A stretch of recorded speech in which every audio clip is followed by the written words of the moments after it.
Hey guys, welcome back to Boring History for Sleep, the channel where curiosity meets chronic drowsiness. Tonight, we're not crossing oceans or temples. We're staying right here, in America, the land of porch lights, plastic skeletons, and neighbors who start decorating in September. Because, believe it or not, Halloween wasn't always about candy and costumes. Once upon a time, it was about fire, fear, and the uncomfortable suspicion that your neighbor's jack-o'-lantern might actually be a sin. Yep, the church tried to ban Halloween, and, spoiler, it didn't go well. So if you're already tucked in, and you enjoy your history with a side of sarcasm and sleep deprivation, let's drift back a few centuries to a world of restless spirits, nervous Puritans, and one very tired preacher who discovered you can't sermonize your way out of mischief. Before we dive in, if you enjoy falling asleep to mild blasphemy and historical trivia, go ahead and like this video. It tells the algorithm that you too are brave enough to face the ghosts of colonial America from the safety of your bed. And if you haven't subscribed yet, well, just know that every time someone doesn't, a disappointed pilgrim adds another button to his hat. Don't risk it. Now, close your eyes. Imagine it's the early 1600s.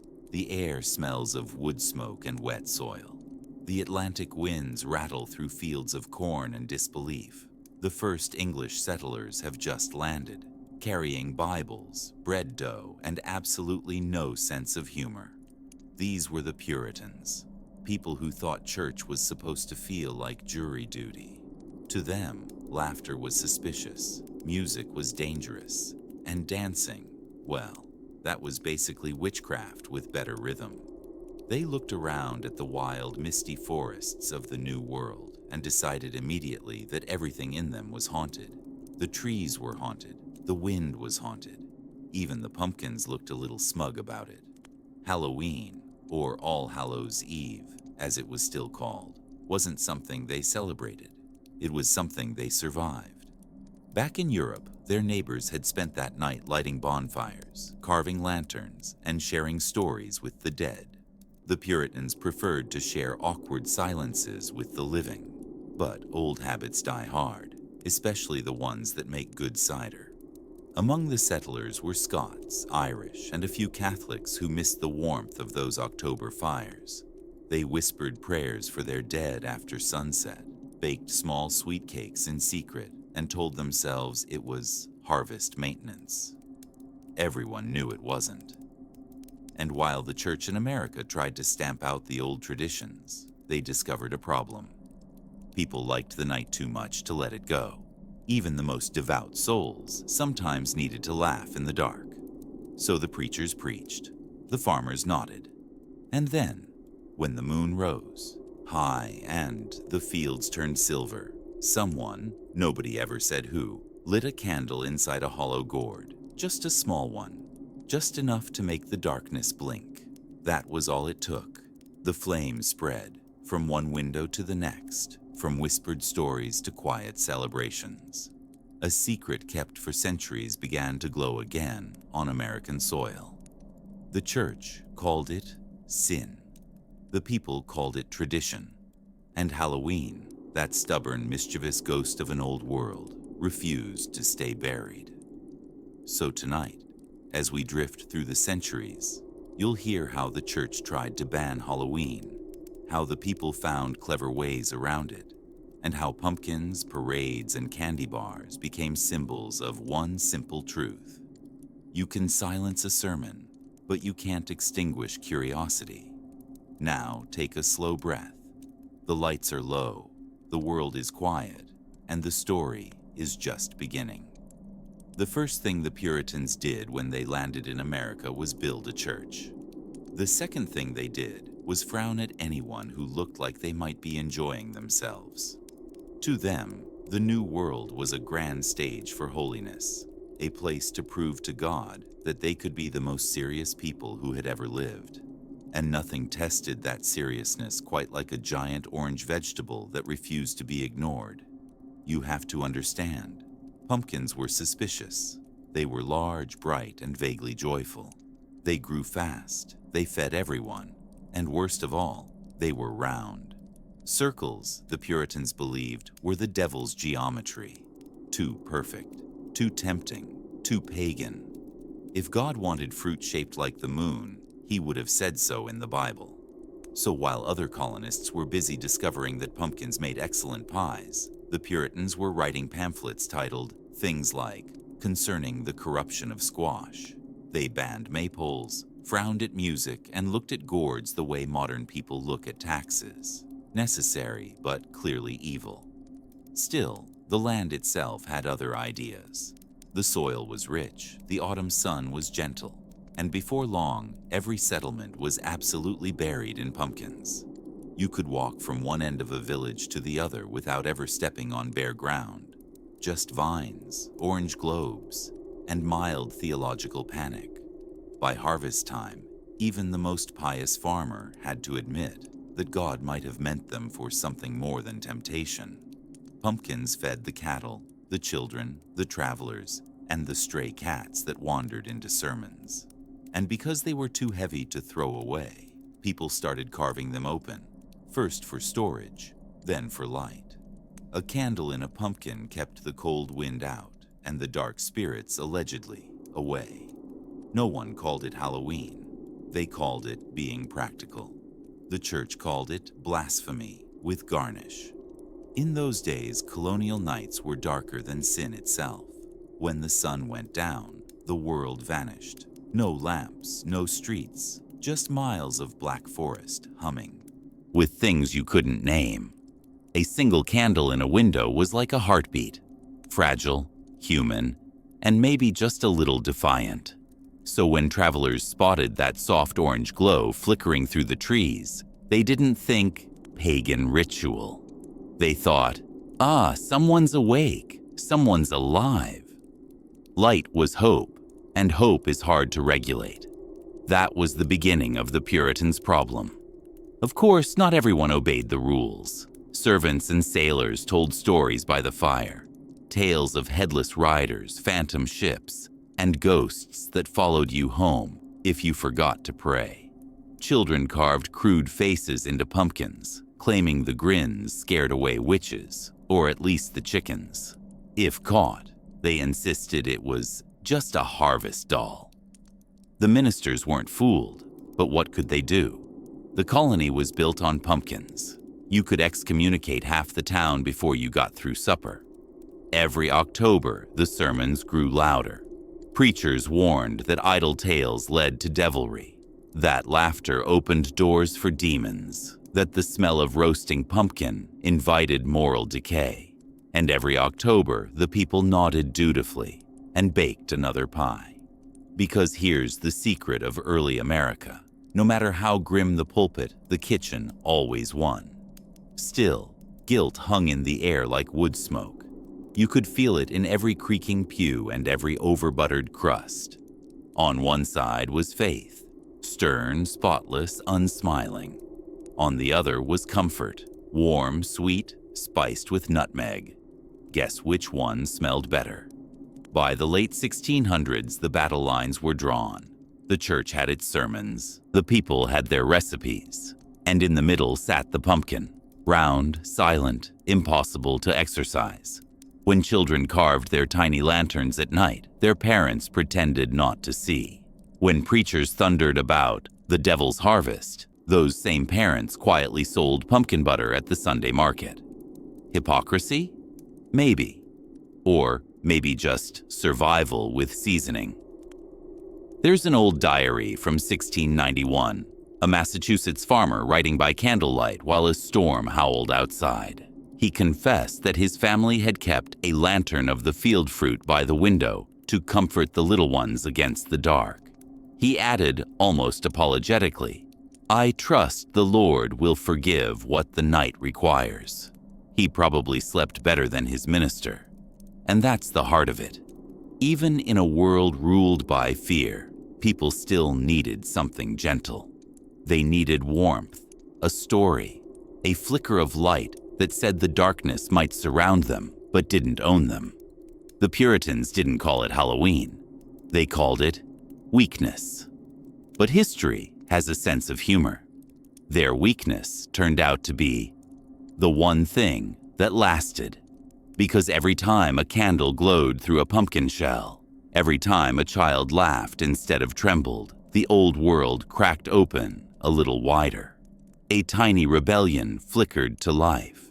Quiet, ordinary, and beautifully orange. So if you ever wonder why Halloween feels both guilty and joyful, why it smells like both sin and cinnamon, thank the Puritans. They tried to bury the holiday before it even started, but in doing so, they planted the seed instead. And the harvest, as always, was inevitable. Fire was both a friend and a felony in early America.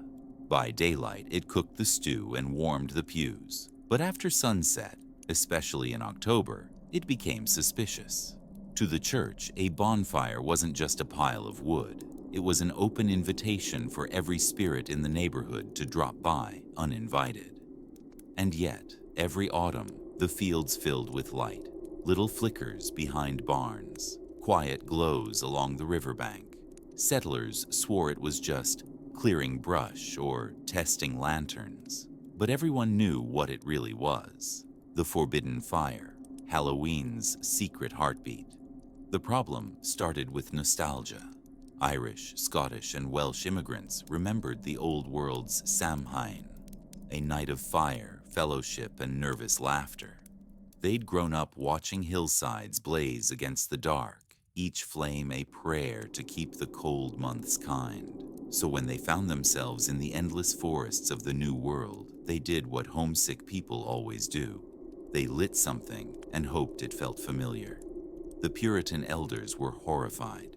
To them, flames at night meant heresy, or worse, dancing. They ordered curfews. They wrote new laws. In one Massachusetts town, lighting a bonfire after sunset could earn you a public scolding, a fine, or an uncomfortably long prayer circle. And still, every year, someone's haystack mysteriously caught fire, by accident. The miracles of October.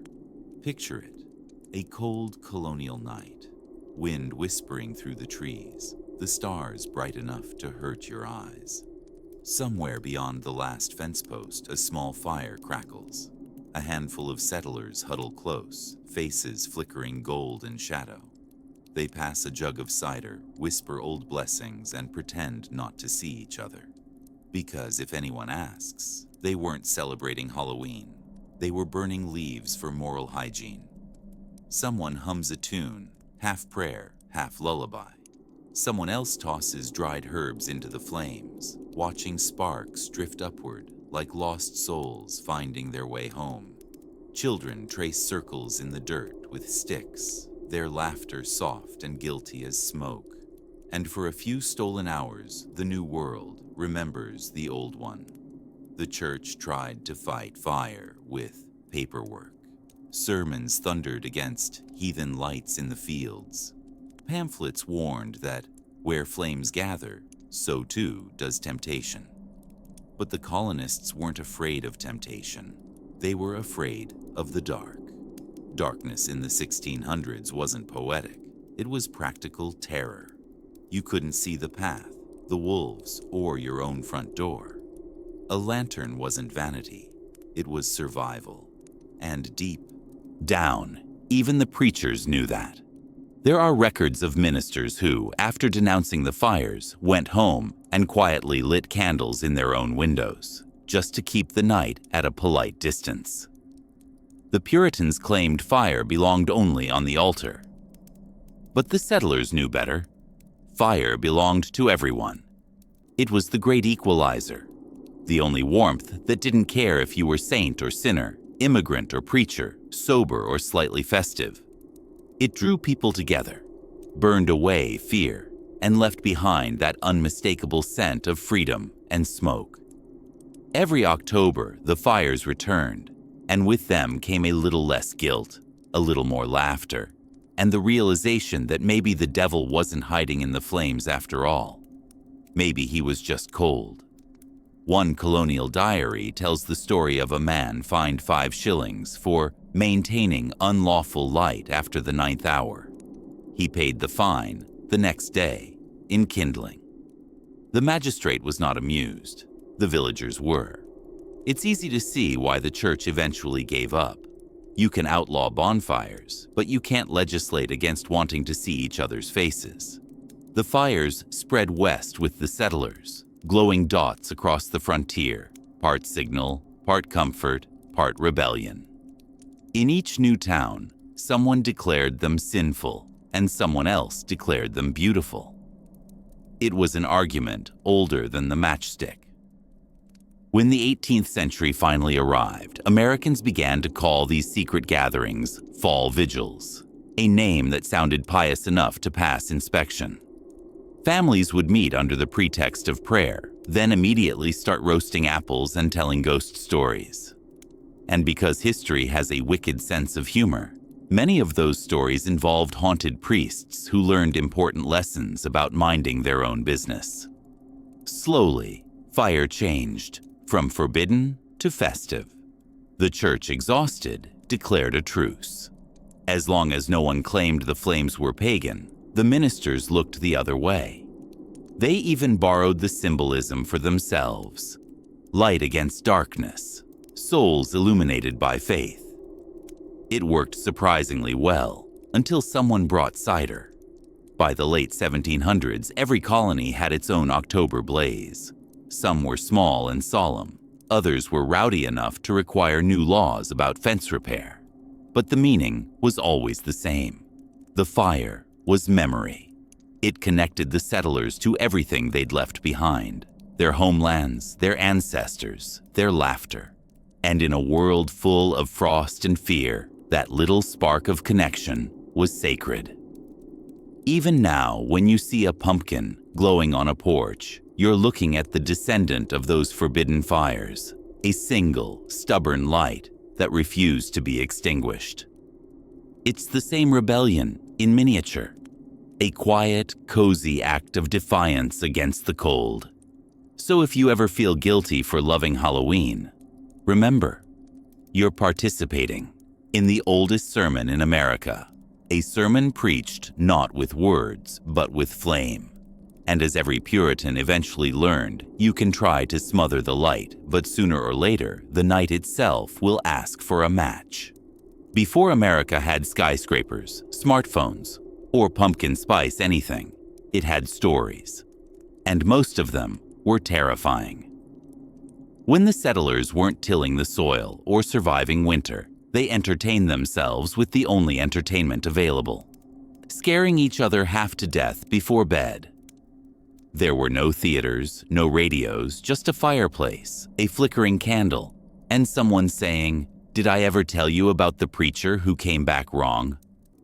The church hated it, of course. Stories of ghosts, witches, or headless soldiers were considered profane diversions. But humans are hardwired to make two things: bread and gossip. And gossip, when left unsupervised in the dark, eventually turns into folklore. Imagine it's 1678. The night is so quiet you can hear the river breathing. In a small clapboard house near Salem, a family gathers around the fire. Outside, the wind presses against the shutters like a restless soul. Inside, someone starts to whisper. They say, "On nights like this, you can see a lantern swinging through the trees, but there's no hand to hold it." Everyone leans closer. The candle flickers. The storyteller lowers their voice. The church can frown all it wants, but it can't compete with good lighting. The colonies were full of lonely places, forests that stretched for days, rivers that swallowed sound, villages where death outnumbered the living. People needed explanations for the strange and the silent. When the wind moaned through a chimney, it wasn't air pressure. It was Uncle Tobias checking in. One woman's shadow could become a witch by breakfast. A creaking barn could be a ghost by supper. The line between theology and theater was just a candle wick wide. Ministers tried to stamp it out. They warned that specters are but illusions of Satan. They forbade nightly tales of fear. But every time they scolded from the pulpit, someone in the back pew thought, that would make a great story. Out on the frontier, the tales grew wilder. Hunters spoke of pale figures drifting between trees. Farmers swore they heard sermons coming from empty chapels. Children claimed to see blue lights dancing over graveyards, the witch fires, they called them. Even the skeptics began locking their doors with a little extra conviction. And because colonists were a creative bunch, they didn't just hear ghost stories, they exported them. Tales traveled along trade routes faster than mail. By the time a story reached another town, the preacher had become a pirate, the lantern a skull, and the moral lesson completely optional. That's how the legend of the Headless Rider of Sleepy Hollow began. Not as literature, but as campfire plagiarism. Someone borrowed an old Irish ghost, gave him an American horse, and set him loose in the New World. A century later, Washington Irving just gave him better dialogue. The irony, of course, is that even the church told ghost stories. They just called them miracles. Tales of saints appearing in dreams, angels warning of storms, bells ringing themselves at midnight. It was the same genre, just with better reviews. If you replaced saint with specter, the church would have banned half its own pamphlets. One Massachusetts minister even admitted, perhaps the souls of the faithful do walk for our correction, which was Puritan for, I saw something and I am not ready to talk about it. By the 1700s, ghost stories were part of every colonial household. After harvest, when the fields were bare and the nights stretched long, families would gather by the fire to swap visitations. Children listened wide-eyed, half believing, half hoping their ancestors were too polite to drop by unannounced. Sometimes the stories had morals. Don't steal from widows, or you'll hear knocking in your attic forever. Other times they were just eerie comfort, proof that life went on somehow, even after death had clocked out. It was faith and fear braided together, like a candle made of wax and smoke. There's a journal from a colonial soldier in upstate New York who wrote that during a bitter winter, his regiment shared one ghost story every night to keep the cold at bay. He claimed it worked better than whiskey. That's the thing about fear. In small doses, it's warmth. It makes you feel alive, even when everything around you isn't. And for settlers who had crossed oceans, lost loved ones, and built new lives from mud and prayer, the idea that spirits could find them again, even just to say hello, wasn't frightening. It was reassuring. Ghosts were the only immigrants who never got homesick. Eventually, the ministers stopped fighting the stories and started editing them. They preached cautionary tales about greedy merchants haunted by the souls they'd cheated. They turned folklore into moral theater, and everyone nodded along, pretending it was education. It wasn't. It was entertainment with hymns. By the dawn of the 18th century, Halloween had found its voice in America, soft, smoky, and full of half-believed things. The fires still burned quietly behind barns, and around them, the stories grew. Every whisper became tradition.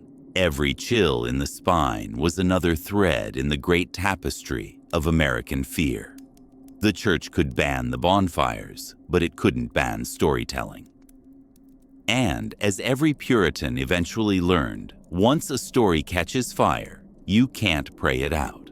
So tonight, when you hear a creak in your hallway or a soft knock when no one's there, don't be afraid. It's probably just your house settling, or maybe, just maybe, the echo of some colonial ghost still trying to finish its bedtime story. By the early 1700s, the church in America had reached its limit. It had tolerated the secret bonfires, pretended not to notice the carved pumpkins glowing in cottage windows, and endured more ghost stories than any holy man should reasonably be expected to. But when people started holding autumn dances and calling them prayer meetings, the clergy decided it was time to draw the line, preferably in chalk, under heavy supervision. and with a verse attached. They'd been patient, truly. For nearly a century, the ministers had watched their flocks quietly turn the old haunted harvest festivals of Europe into cozy colonial traditions. But now, Halloween was spreading faster than an untamed sermon. Children were daring each other to wander graveyards. Farmers were lighting safety fires that suspiciously looked like parties. And one congregation in Pennsylvania had even staged a play called The Devil Visits New England. It featured costumes, cider, and several regrettable rhymes. The clergy called it a spiritual crisis. Everyone else called it a great evening. So in the fall of 1723, ministers across the colonies agreed on a united front. No more pagan nonsense. They preached against the night of misrule, condemned pumpkins used for idolatry, and reminded the faithful that ghosts were strictly off limits, except the holy kind, and even then, preferably by appointment. One Boston sermon titled "The Devil's Harvest" warned that foolish fires and autumnal feasting lead the soul astray. Another claimed that witching customs invite the gaze of hell itself. And a third, slightly more practical preacher simply told his congregation to stop singing near the cider barrels. That one might have actually worked. But here's the funny thing about moral panic. It's excellent advertising.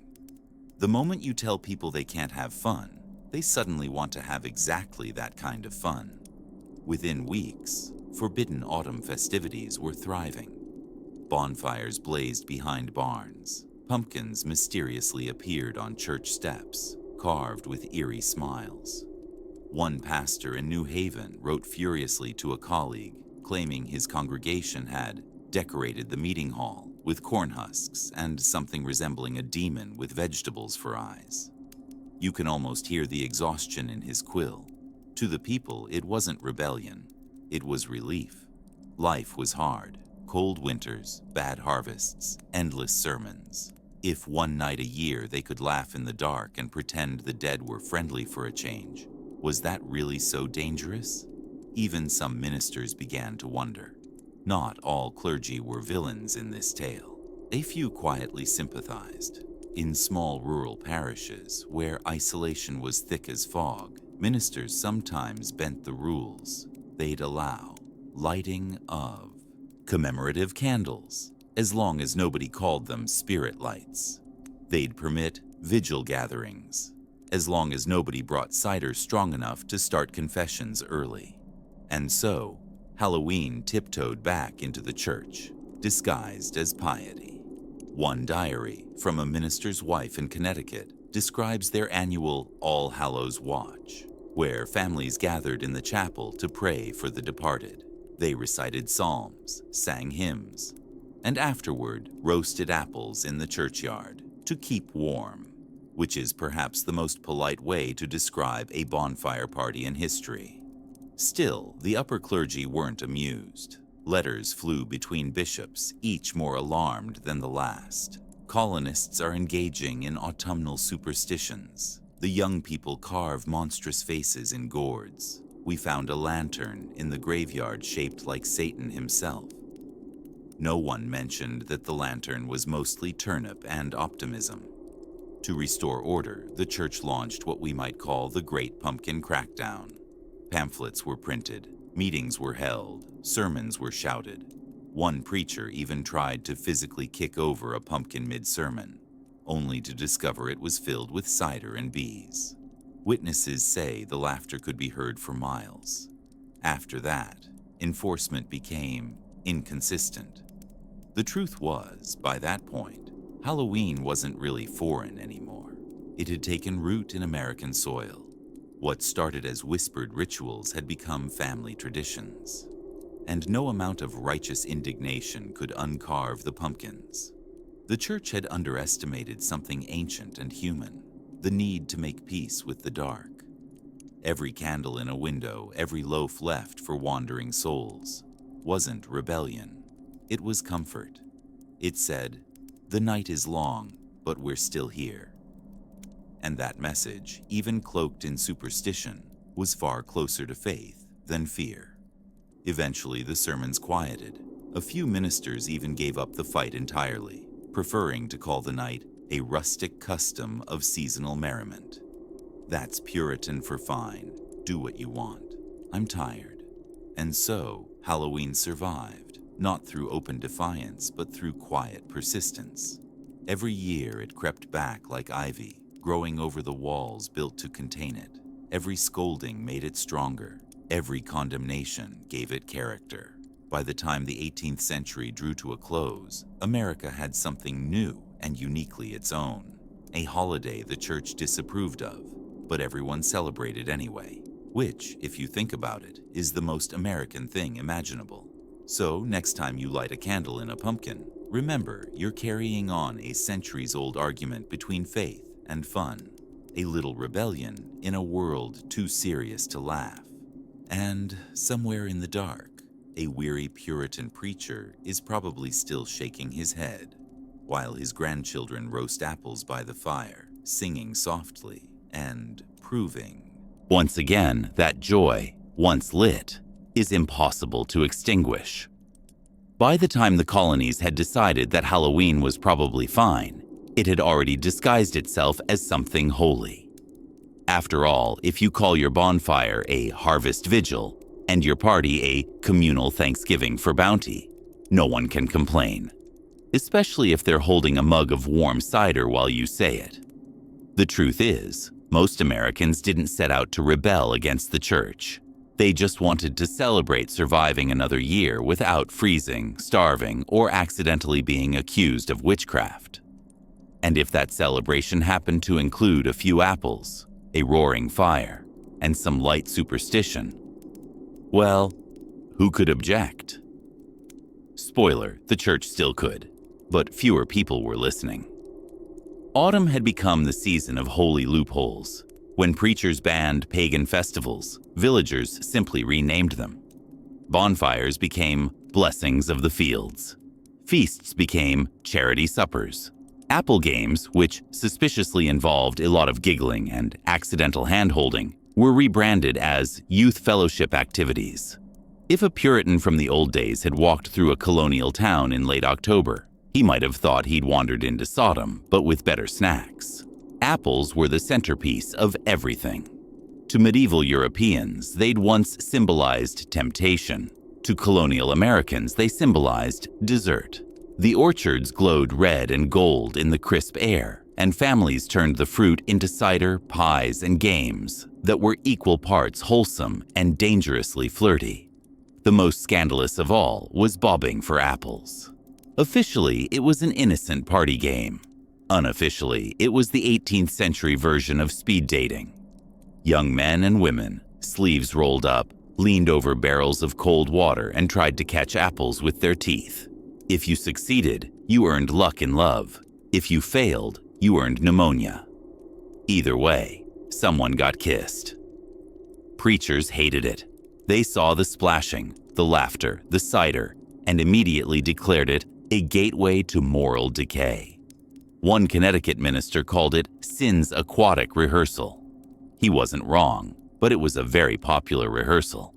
Meanwhile, the bonfires returned. By now, everyone pretended they were about harvest blessings. In truth, they were about community.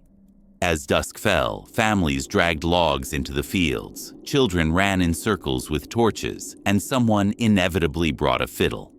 They prayed, they sang, and they definitely toasted to good health, though the cider's alcohol content suggested otherwise. For the church, it was chaos. For everyone else, it was catharsis. Imagine it.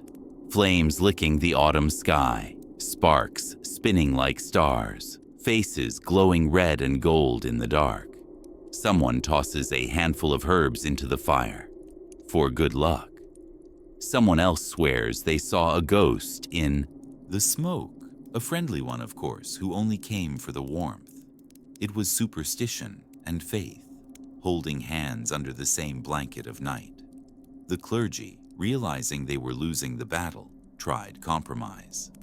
If people insisted on bonfires, at least let them start with a prayer. If they wanted cider, fine, bless it first. If they insisted on telling ghost stories, make sure the ghosts had moral lessons. It was a clever tactic, and for a while, it worked. Halloween began to sound suspiciously like Sunday school, with snacks. But the people were clever too. They learned to camouflage their mischief with reverence. A man could carve a pumpkin to represent the light of salvation. A child could carry a lantern to honor departed souls. A dance around the fire could be a very enthusiastic prayer for the harvest. Everyone knew what was really happening. They just agreed not to say it out loud. There's a diary from 1764 that captures it perfectly. A farmer in Rhode Island wrote, "Tonight the village gathered to thank Providence for abundance. We sang hymns, then roasted apples, then sang less hymn-like songs. Reverend D retired early, looking troubled. He ended with, 'May God forgive us our joy.' And that line says everything. Joy was the quiet rebellion of early America. The church could forbid many things, laughter, legends, lanterns, but not joy. And joy, once it catches fire, is hard to put out." By the late 18th century, the church had adapted again. Ministers began preaching about the light of the faithful and hosting their own autumn gatherings.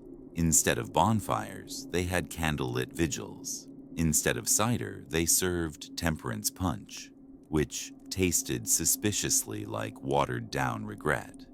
But even as the church tried to reclaim the season, Halloween's roots spread wider. It wasn't just an evening anymore, it was an atmosphere. The scent of apples and smoke meant safety. The flicker of firelight meant home. It was faith in its purest form, not doctrine, not fear, just gratitude wrapped in mischief. So yes, the church drew the line, and the people roasted apples right over it. Because every October, after the harvest and before the frost, the world felt balanced, half sacred, half silly, half prayer, half party. And maybe that's why Halloween endured. It reminded everyone that holiness and happiness weren't enemies after all. They were just two sides of the same glowing apple. By the time America had its apple bobbing, its bonfires, and its cider strong enough to fuel theological debates, there was one thing the church still couldn't burn away: the witching hour. That strange, silvery slice of night when the world held its breath. When dogs refused to bark, candles flickered for no reason, and everyone pretended they weren't listening for footsteps outside. It didn't matter how modern people thought. They'd become. The superstition lingered like smoke in the rafters, because even after the witch trials had faded into embarrassment and footnotes, Americans still believed, deep down, that the dark could listen. In Salem, they still whispered about it. In quiet villages across New England, people claimed that on certain nights, usually right around Halloween, the air itself grew thinner. Not colder, just closer, like the world had leaned in to eavesdrop. Farmers said their tools went missing and turned up perfectly cleaned. Children heard tapping on windows with no one there. Widows swore they saw shapes moving in candlelight, shapes that looked an awful lot like people they'd lost. And though everyone said the right prayers and kept their candles blessed, they still locked their doors a little earlier in October. The witching hour, somewhere between midnight and 3, was supposed to be the devil's favorite shift. If you were awake then, you were either working, praying, or about to see something that would make you do both. Ministers warned their congregations never to step outside after midnight, especially not to visit graveyards or crossroads. Naturally, that guaranteed someone would. Usually teenagers, usually with cider, always with regrets. There's a story from colonial Maine about a blacksmith who insisted he didn't believe in women's tales and widows' nonsense. He decided to walk through the graveyard at midnight on All Hallows' Eve just to prove it was rubbish. He came back an hour later, pale as parchment, and refused to work with iron again. He took up farming instead. People said his crops grew in perfect circles after that. But not all the witching stories were frightening. Some were oddly tender, reminders that superstition wasn't always about fear, but about longing. In old diaries and family letters, you find notes like, "Stayed up late, heard the wind whisper mother's name," or "Felt a hand on my shoulder, turned, no one there, felt comforted." It's hard to call that evil. Sometimes the witching hour wasn't a curse, it was a reunion. Even the church couldn't decide what to do with it. Officially, midnight was for prayers. Unofficially, priests were among the worst offenders. They wrote letters about seeing a glow among the graves, or hearing faint hymns in the wind. One minister in Connecticut swore that during the Halloween vigil, he saw candlelight moving across the river, as if carried by unseen hands. He called it a miracle, and absolutely refused to check who was on the opposite bank. There was comfort in that mystery. After all, faith and fear are next-door neighbors. The line between a haunting and a holy visitation was mostly branding. In the countryside, witches had long since vanished, at least the kind who made headlines. But the idea of them? That was harder to kill. Every town had its rumors. A woman who knew when storms were coming, or healed fevers with herbs, or kept a cat that watched people a little too intelligently. And if anything strange happened near Halloween, a fire, a stillborn calf, a missing pumpkin, someone would murmur, "It's her doing." Usually, her was just someone practical enough to mind her own business. But in communities ruled by fear, practicality was suspicious. So the witching hour stayed alive, not as a real danger, but as a story. A way to explain the things no one could name. And deep down, maybe, to keep life interesting. In New York and Pennsylvania, immigrants from Ireland and Scotland carried their own versions of the tale. They said witches didn't ride broomsticks. They walked the fields at midnight, barefoot, singing softly to the wind to keep the frost away. Farmers claimed you could hear the echoes in the corn rows, a low rhythmic humming that made the stalks sway. Some said it was witchcraft. Others said it was the earth breathing. No one tried too hard to decide.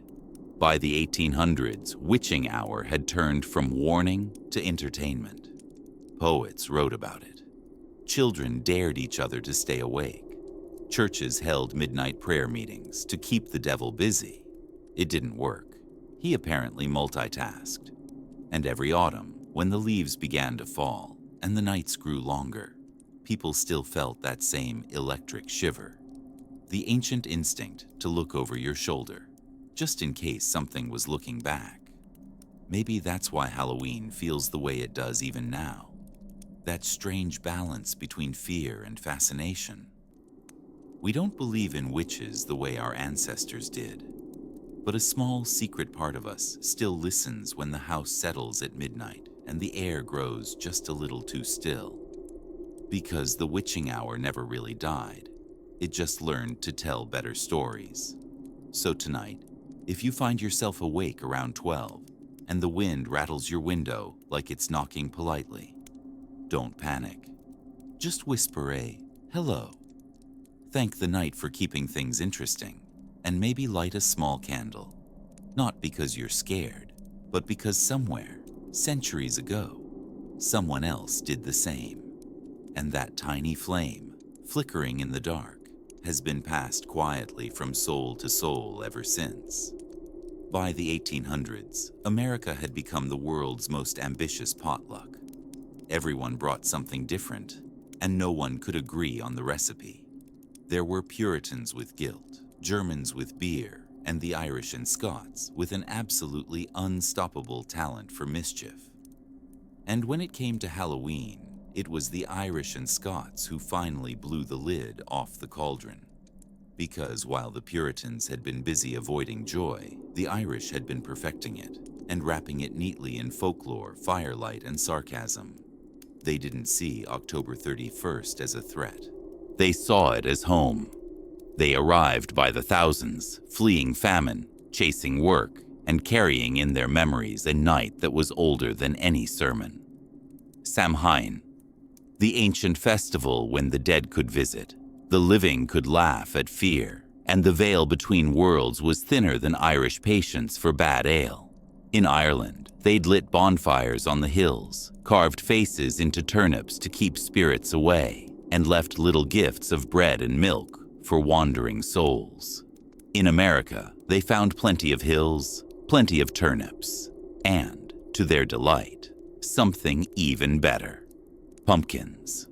Imagine discovering a vegetable the size of a cannonball that's hollow, orange, and looks amazing with a candle inside. It was love at first carve.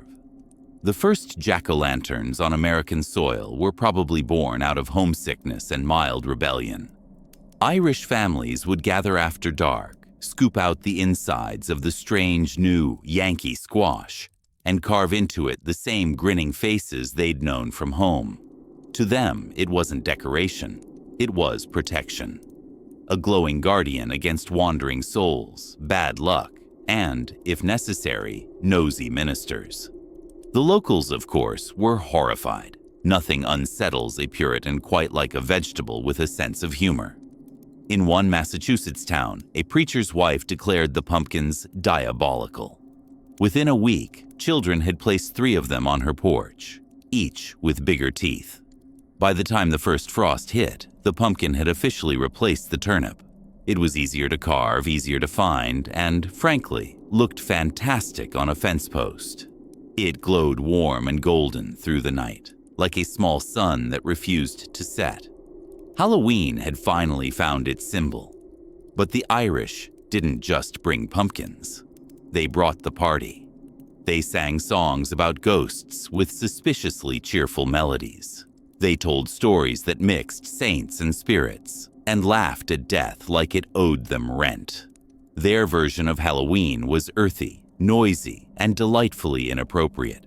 No theology, no fear, just firelight, folklore, and a shared understanding that life was short and worth celebrating loudly. The church predictably tried to intervene. One newspaper in 1847 reported that Irish superstition spreads mischief among our youth. Another warned that pagan light customs were corrupting good Christian neighborhoods. But by then, the neighborhoods were too busy roasting corn and dancing to care. The immigrants had changed more than a holiday. They'd changed the mood of America. Suddenly, October wasn't just harvest and hymns. It was laughter in the dark, music spilling from taverns, and the smell of smoke and spice twisting through the cold air. There's a story from 1851 about a town in Pennsylvania where an Irish worker carved a lantern so frighteningly realistic that the local pastor tried to have it confiscated. When the townsfolk refused, the pastor reportedly declared that such faces belong only in hell, to which the worker replied, "Then perhaps we're just sending them home early, Father." Halloween had finally learned to talk back. Across the country, the immigrant traditions spread like candlelight, small, steady, impossible to stop. In mining towns, workers lit fires and sang old songs. In city tenements, families told ghost stories over bowls of stew. Even children of strict Protestant households started begging to carve lantern gourds for educational purposes. Sure, educational, in lighting and knife safety. Every community added its own twist. Germans baked sweet breads for the night. Scots brought back the habit of disguises, guising, they called it, to hide from spirits or landlords. And African-American folktales rooted in survival and ancestral reverence wove themselves seamlessly into the fabric of Halloween. The result was something uniquely American, a patchwork quilt of fear and fun, stitched together by people who'd once been strangers. By the 1860s, Halloween was everywhere. Cities lit street lamps for parades, villages held harvest balls that suspiciously resembled parties, and children ran through the streets with glowing pumpkins, their laughter echoing like ghosts that had learned to giggle. The church tried one more round of disapproval, but by then, even the minister's children were sneaking out to carve. It was hopeless. The lanterns had won. Halloween had crossed the ocean, shed its fear, and planted its roots in new soil. It wasn't a night for monsters anymore. It was a night for memory, a night for light, a night for every person who ever carried a small flame into a big dark. And though America would spend the next century trying to tame it, rename it, and occasionally profit from it, the truth was already glowing softly in every window. Halloween didn't belong to the devil or even to the church. It belonged to the people, to the ones who still believed that darkness could be beautiful if you just gave it a candle. It's the mid-1800s. America is getting louder, brighter, and slightly drunker by the year. Immigrants have brought their songs, their fires, their carved pumpkins, and the church, watching from the sidelines, is starting to sweat holy water. Because suddenly, the last night of October looks less like a prayer and more like a festival. Children are running through the streets with grinning gourds. Adults are telling ghost stories over cider. Even the local deacons have been spotted bobbing for apples with suspicious enthusiasm. And the clergy, bless their anxious hearts, decide that something must be done. The first wave of panic came in 1848, when newspapers began printing editorials like All Hallows or All Hell and A Pagan Blaze in a Christian Land. Ministers across the East Coast thundered about the devil's favorite autumn pastime. They blamed Halloween for everything: the drinking, the dancing, the singing, and possibly the weather. One particularly creative preacher in New York claimed that pumpkins are the devil's heads, hollowed by sin and lit by the fires of perdition. Someone in his congregation quietly pointed out that pumpkins were also excellent for pie. He was not invited back next Sunday. To be fair, the church wasn't entirely wrong. Halloween was getting out of hand. Reports from small towns spoke of pumpkin theft, wagon rearrangement, and an incident involving a goat, a bishop's hat, and a very unfortunate weather vane. It was never officially solved, but the goat reportedly looked pleased with itself. Every autumn, the same sermon rang out: "This heathen revel must end." And every autumn, the pumpkins multiplied. Because the harder the church fought, the more fun people had. You can't compete with something that glows and smells like cinnamon. By the 1860s, Halloween had reached peak chaos. Cities like Boston and Philadelphia hosted impromptu parades. Neighborhoods were filled with masked children shouting rhymes, farmhands lighting bonfires in fields, and couples sneaking off for late-night fortune-telling with mirrors and candles.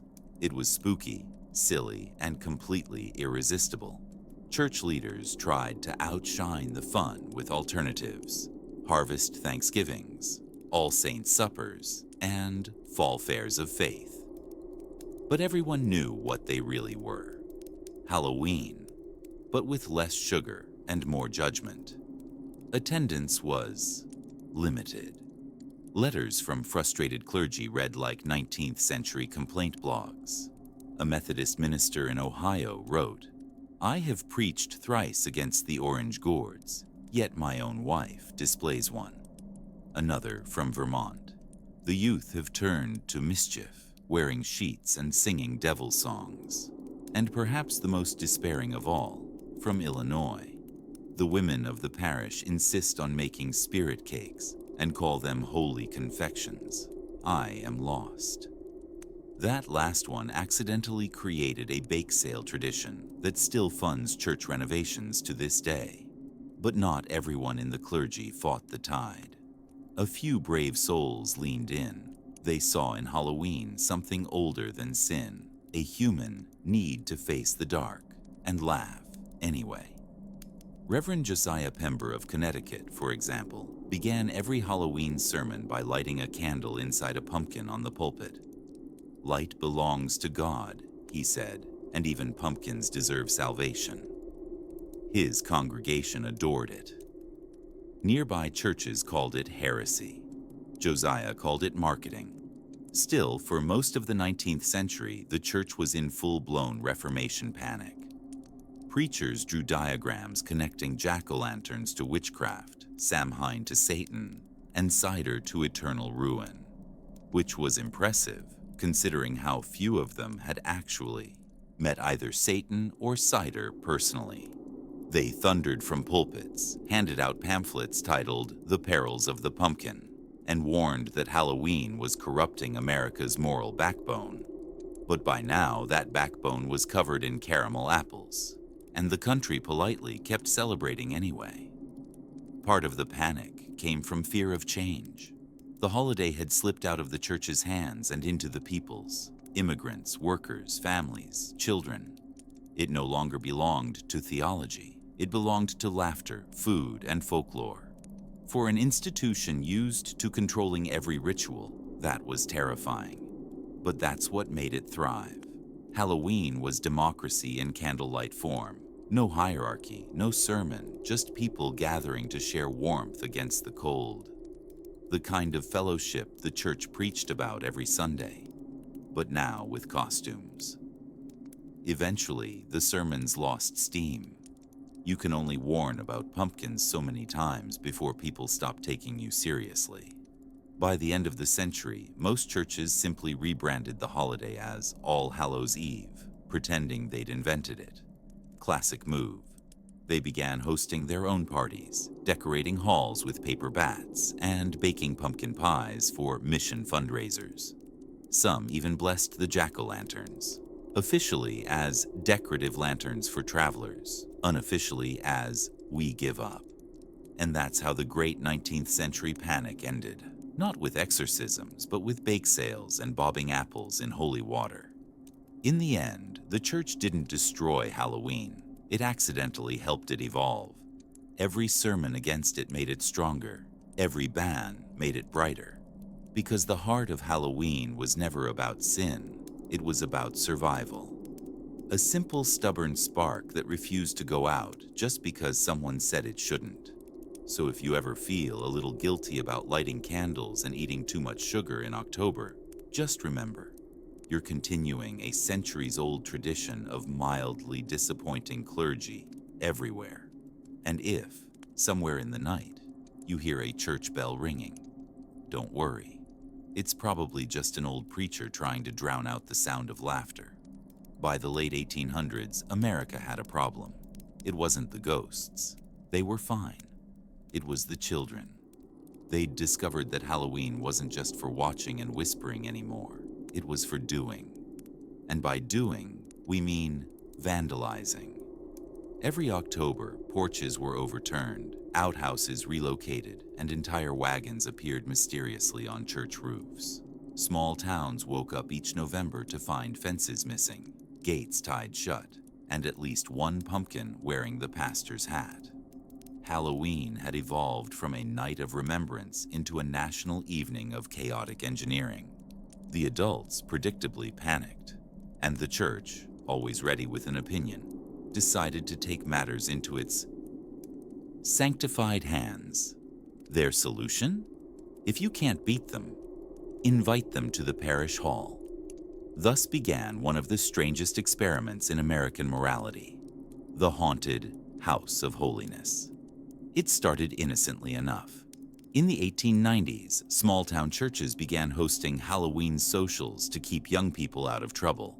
There'd be cider, cookies, and a Bible-themed maze. Instead of witches, they featured the ghosts of bad decisions. Instead of skeletons, the consequences of pride. One Minnesota pastor even built a tunnel of temptation that ended with a sign reading, "You have chosen pride. Please exit quietly." It was educational, uncomfortable, and wildly popular. Soon, every parish wanted one.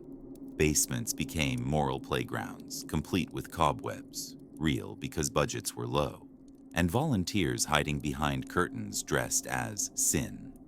Visitors would be led through dark corridors, where each room illustrated a different lesson. Room 1, the Tavern of Temptation. Room 2, the Chamber of Laziness. Room 3, the hallway of slightly overcooked cookies. It was all meant to scare people straight, but mostly it made them giggle. Because as it turns out, when you try to dramatize damnation with papier-mâché and enthusiasm, it becomes adorable. The haunted house movement spread like candlelight. Presbyterians, Methodists, Baptists, everyone joined in. Even the strict Puritans' descendants got creative. One church in Massachusetts hosted an All Souls Walk, where parishioners wandered a candlelit graveyard, while a deacon in a white sheet whispered Bible verses from behind tombstones. It was meant to inspire reflection. It mostly inspired screams and applause. Soon, the line between sermon and sideshow completely vanished. Church basements had become laboratories of holy horror. And the irony, the same institution that once condemned ghost stories was now producing them. But something strange happened along the way. Between the awkward skeleton lessons and the cider stations, the church accidentally rediscovered something important. Halloween's real power wasn't in fear. It was in togetherness. Families came to the parish events not just to be saved from sin, but to laugh together, to hold candles in the dark and feel safe, to eat too much, sing too loud, and share that ancient human warmth that glows brighter than doctrine. The preachers saw it happening, and some even leaned into it. One Methodist minister, Reverend Hawthorne, famously replaced his haunted house finale with a simple room filled with candles. He called it the Chamber of Light. Visitors walked in expecting fire and brimstone, and instead found silence and soft illumination. The sign at the door read, "Not all things in the dark are meant to frighten." People left in tears. For once, the church didn't fight Halloween. It joined it, quietly, kindly, reverently. Of course, not every experiment was a success. There was the Baptist Banshee incident of 1902, when a youth volunteer fainted inside a ghost costume and was mistaken for an actual miracle. And the demonic cat choir of Ohio, which turned out to be just the pastor's kittens escaping during rehearsal. But overall, the haunted houses worked. They kept the kids out of trouble, brought the town together, and proved that holiness and humor could, in fact, share a basement. Over time, these church-hosted spook nights evolved into the modern fall festival, complete with hay rides, pie contests, and pumpkin carving for charity. In a delicious twist of irony, the church's attempt to replace Halloween ended up preserving it instead. Because when you light a candle for a sermon, no one can stop the shadows from dancing too. And so, by the early 1900s, America had found a strange, beautiful balance. The church got to keep its dignity, and everyone else got cider, costumes, and moral loopholes. The haunted houses faded, but their legacy lived on in every small-town celebration, every family-friendly fright night, every harvest party that secretly smelled a bit like rebellion. Halloween had learned a new trick. It could hide in plain sight, wrapped in prayer and pumpkin pie. And honestly, the saints seemed to enjoy it. So tonight, if you see a church with jack-o'-lanterns on the steps and laughter spilling out of the basement, don't be surprised. You're witnessing centuries of compromise glowing softly in the dark, proof that even the holiest walls can't hold back a good ghost story forever. Long before candy bars and plastic pumpkins, Halloween had its own sacred currency. Bread. Not just any bread, though. These were soul cakes, small, round pastries baked to honor the dead.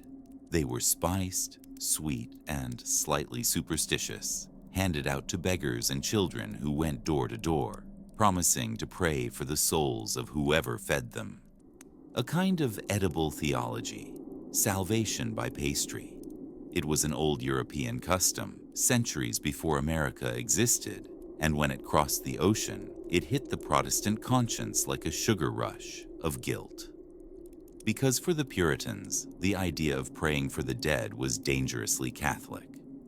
And giving out treats in exchange for blessings? That was just bribery with frosting, so they banned it.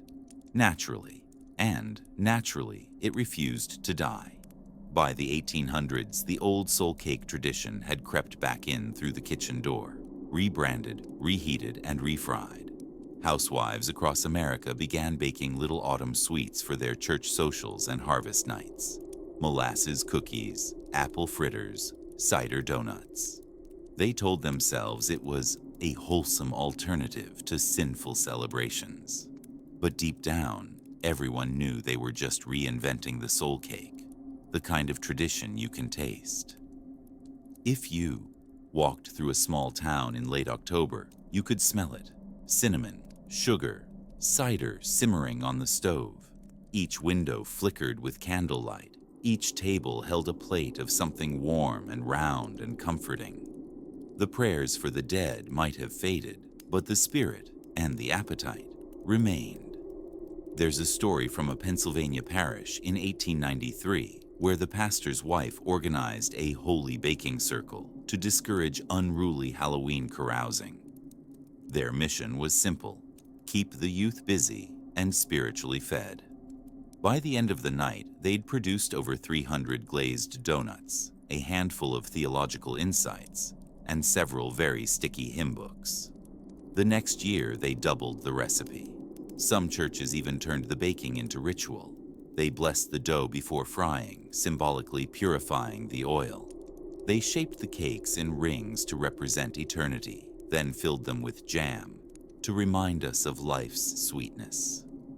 It was half sermon, half snack. And like most sermons, the snack part drew the larger crowd.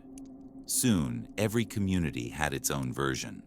Germans brought strudels, the Dutch contributed oliekoek, and the Scots arrived with bannocks and buttered scones. Mix them all together, and you basically get the modern Halloween bake sale: faith, folklore, and a hint of diabetes. For the church, this was progress. If people were eating instead of misbehaving, that was a win. They even encouraged soul suppers, modest feasts held after evening prayer, where families shared stories of lost loved ones over cider and pastries. The sermons called it remembrance. The people called it comfort food. And somewhere between the two, Halloween found its taste. Of course, not everyone approved. Some old-school ministers complained that even donuts could be instruments of temptation. One Methodist tract from 1889 declared, "Gluttony invites the devil in sugared disguise," which, to be fair, describes most of the modern grocery aisle. But the sweet tooth of America was unstoppable, and the donut, that perfect circle of fried forgiveness, became the symbol of Halloween's quiet domestication. The wild nights of fire and fear had softened into something gentler: a kitchen glow, a shared laugh, a plate passed from hand to hand. The church might not have realized it, but their war against Halloween was slowly being won by butter and sugar. There's a wonderful irony in it all. A holiday once accused of summoning demons was now being celebrated with cinnamon glaze. And the prayers that once rose as smoke from bonfires now rose as the smell of baking from every kitchen. Halloween had learned to hide its history in plain sight, inside recipes, rituals, and family traditions. Every bite carried a whisper of the old world, of saints and souls and the people who loved them enough to bake in their memory. Even now, when we bite into a donut on a chilly October morning, we're echoing 1,000 years of hope, the belief that the living and the dead are never too far apart when there's warmth and sweetness in between. So yes, the soul cake became the donut. The chant became a song. The prayer became a party. And the old fears, those long shadows of sin and superstition, melted into the golden glow of sugar and light. Because maybe that's what Halloween always was, a chance to feed the darkness something delicious and make peace with it over coffee. By the turn of the 20th century, America had settled into a strange rhythm. Churches were hosting fall socials, families were frying donuts, and the air in late October smelled like cinnamon, wood smoke, and mild rebellion. But something was missing. Something wonderfully stupid. And, as usual, the children were the first to fix it. Because you can only eat so many soul cakes before you get ideas. And the biggest idea of all was this. What if we put something on our faces and see how long it takes the adults to notice? And just like that, costumes were back. At first, the disguises were simple. A sheet, a soot-smeared face, a paper bag with eye holes. Children called it guising, borrowing from old Scottish and Irish customs. They'd wander from house to house, performing little songs or jokes in exchange for sweets. Think of it as trick-or-treating's chaotic prototype. Less fun-sized candy bars, more unlicensed street theater. Adults thought it was harmless, until it wasn't. Because once masks appeared, so did mischief. Hidden faces had power, especially for people who spent most of the year being told to sit still, behave, and not frighten the livestock. Now, for one magical night, you could be anyone. A ghost, a goblin, a priest, risky, or your neighbor's cow, surprisingly popular. And when you're unrecognizable, rules begin to melt. Before long, main streets across America were crawling with bands of masked pranksters, knocking over barrels, rearranging signs, and relocating outhouses with suspicious efficiency. It wasn't malice, it was tradition. A communal, slightly chaotic exhale after a year of being polite. Newspapers began to sound like exasperated parents. Halloween. Outrages continue. One headline groaned in 1902. Another complained that masked youth overturned 17 gates and painted a goat. They never explained what color the goat. The church once again found itself clutching its collective pearls. After a century of trying to domesticate Halloween, they'd turned their backs for one moment, and America had put a bucket on its head. But beneath the pranks and the chaos, something deeper was happening.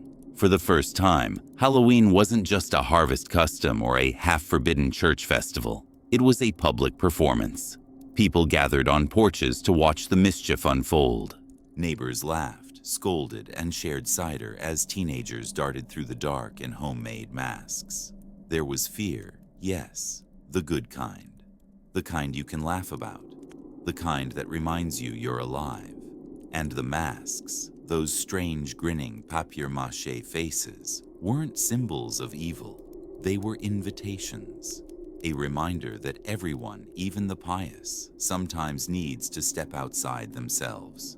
Still, towns tried to restore order. Police patrols doubled. Some communities held safe parades, offering prizes for the best costumes as a way to lure the tricksters into the light. It worked, sort of. People still pulled pranks, but now they did it in full view of the judges. In 1910, one Kansas newspaper praised its local civic Halloween.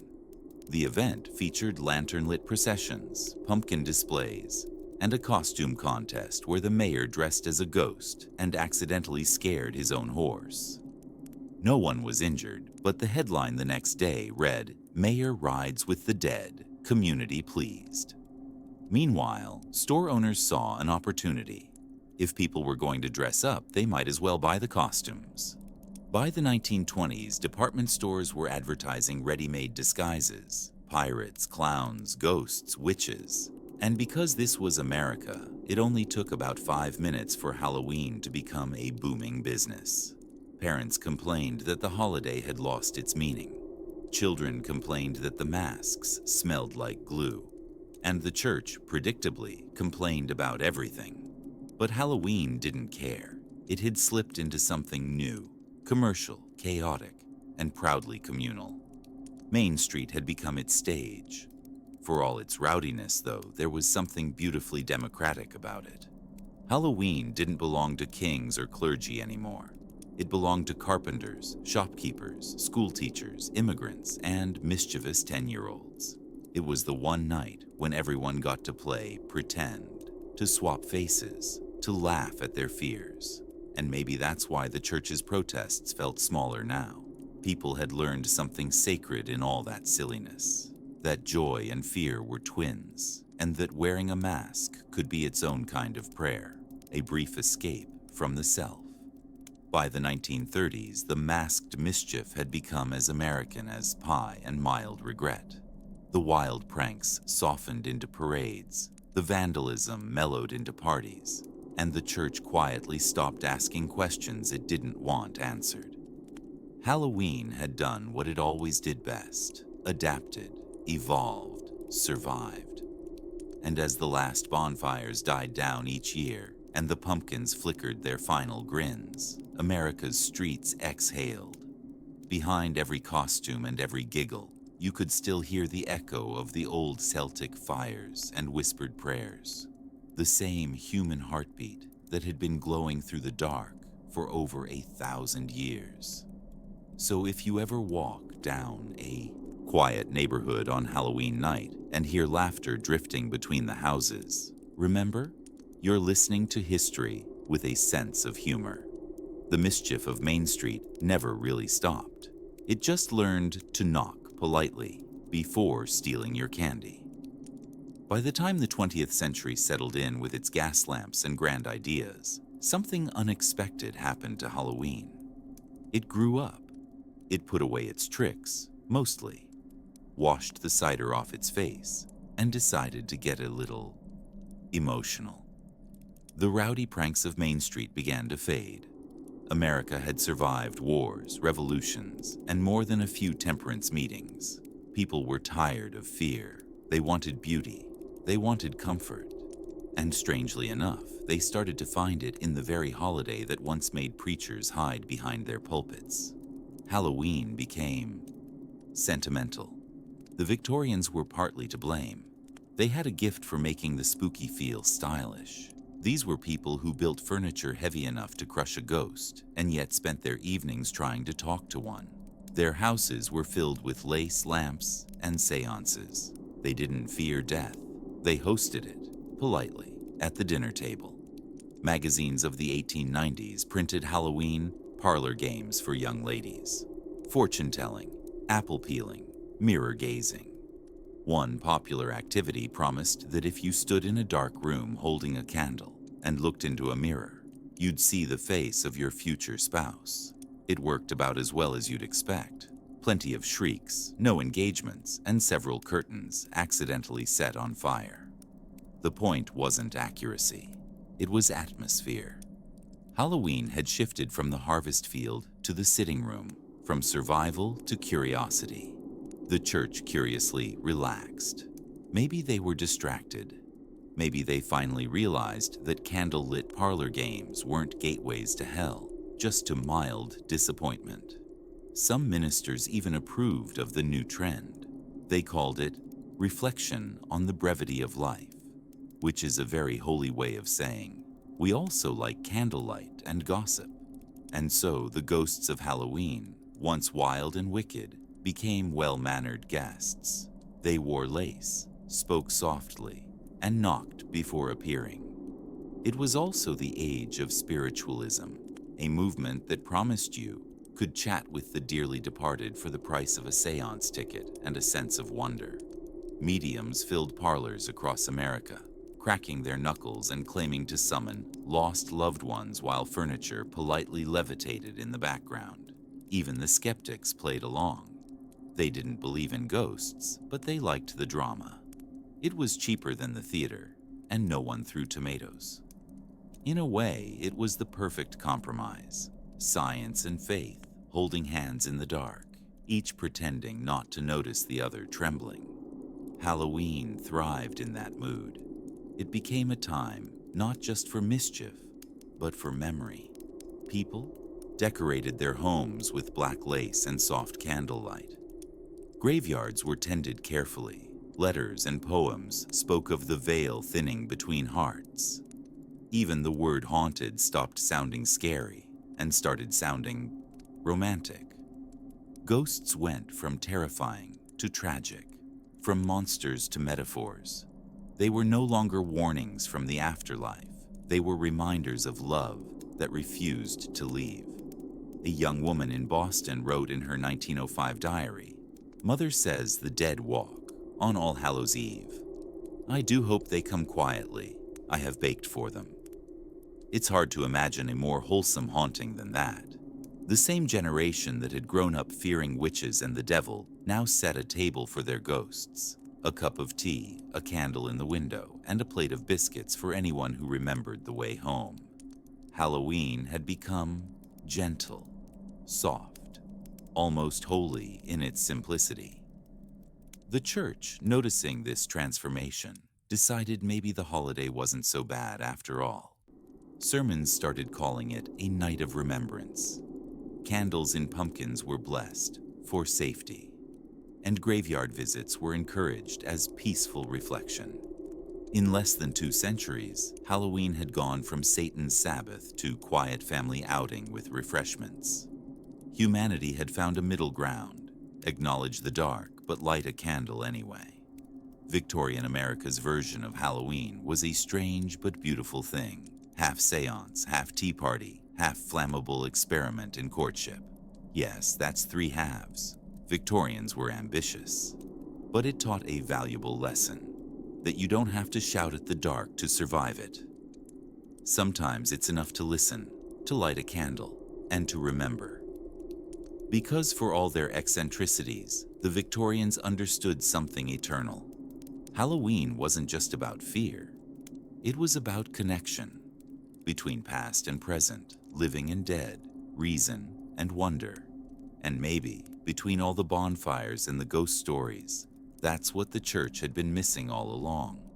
So tonight, if you light a candle and feel something soft in the air, don't worry. It's probably not a ghost, just the memory of someone who once baked for them. A whisper from an age when fear learned its manners, and ghosts went gentle into the candlelight. By the early 1900s, the church had reached a familiar conclusion. If you can't ban it, bless it. For nearly 3 centuries, they had scolded, warned, and occasionally fainted at the mere sight of a pumpkin with an attitude. But by now, Halloween had spread too far to fight. It had snuck into schools, neighborhoods, and, most dangerously, church basements.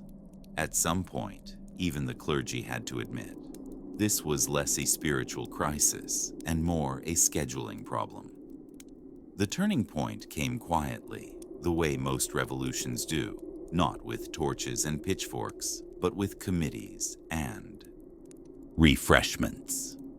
Around 1908, parish boards across America began holding meetings titled Alternative Harvest Gatherings, which, translated from church-ius, meant we give up. Bring the donuts. The idea was to create wholesome, God-approved versions of Halloween events, part sermon, part social, part damage control. No ghosts, no goblins, just autumn fellowship. And maybe one lantern, but only if it represented the light of Christ and not the devil's nightlight. These compromise festivals went by many names: harvest socials, fall frolics, hallelujah nights. Each one came with carefully worded invitations promising family-friendly fun and limited supernatural content. Pumpkin carving was allowed, as long as the faces looked cheerful, not sinister. Costumes were permitted, if they depicted biblical figures, farm animals, or angels with suspiciously realistic wings. And every event ended, without fail, in a hymn. It was Halloween, with paperwork. But here's the twist. People loved it. After decades of sermons and scolding, the idea of celebrating Halloween with permission felt liberating. Parents could relax, kids could play games instead of tipping outhouses, and everyone went home with cider and plausible deniability. The church called it outreach, the people called it compromise. And the pumpkins, well, they didn't care, as long as they got their moment in the candlelight. One minister in Ohio wrote proudly in his journal, "This year's fall jubilee was a triumph. Attendance doubled, spirits were high, and not a single demonic manifestation observed." Which is just about the best Yelp review a Halloween party could hope for.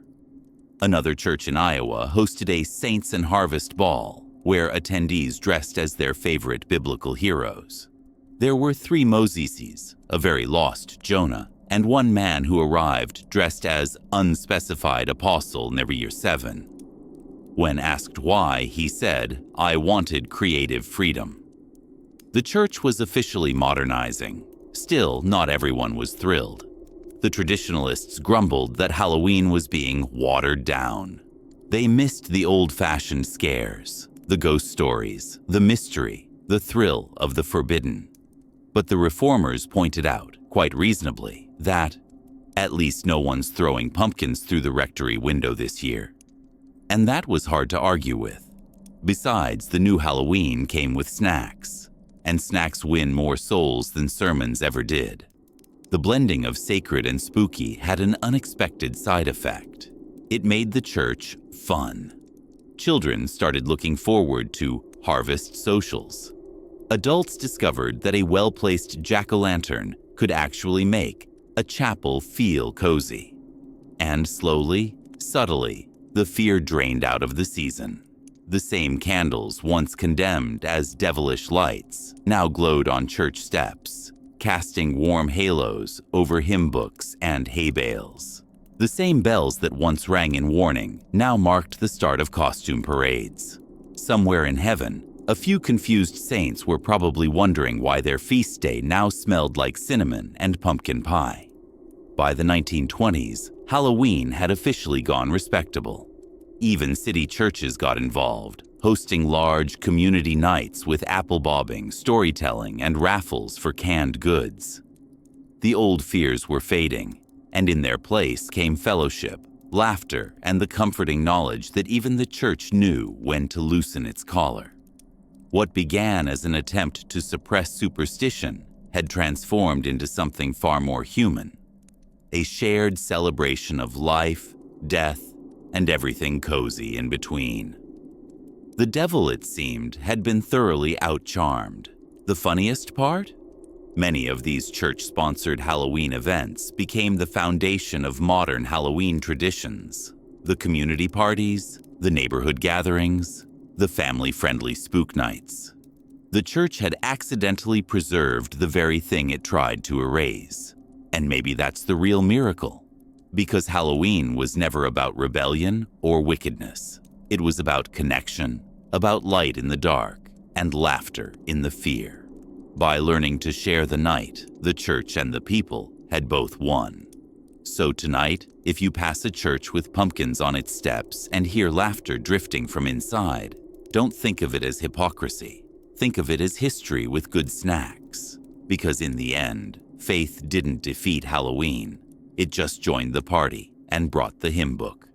By the time the 1920s rolled in with jazz, cars, and new ideas about joy, Halloween had done something no one expected. It had gone respectable and stayed mischievous. It was no longer a night of terror or theology. It was something far more dangerous to the devout. It was fun. Pumpkins glowed on porches without guilt. Cider steamed in church kitchens. Children paraded through the streets dressed as ghosts, clowns, and slightly terrifying angels.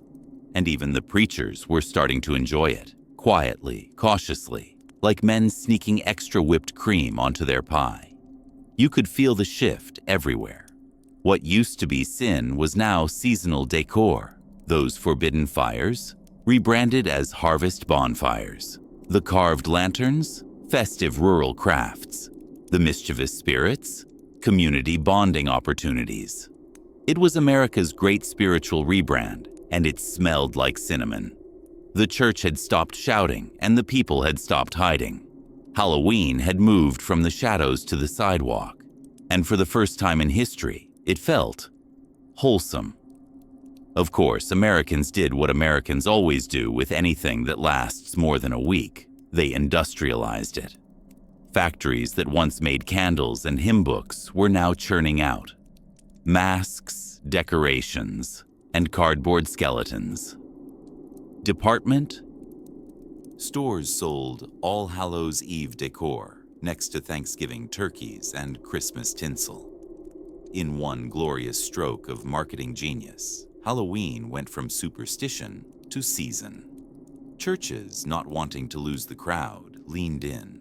They hosted pumpkin socials and even raffled off apple barrels to raise money for mission trips. One Midwestern congregation advertised a holy cider festival, where guests were encouraged to bring their own mugs and minimal mischief.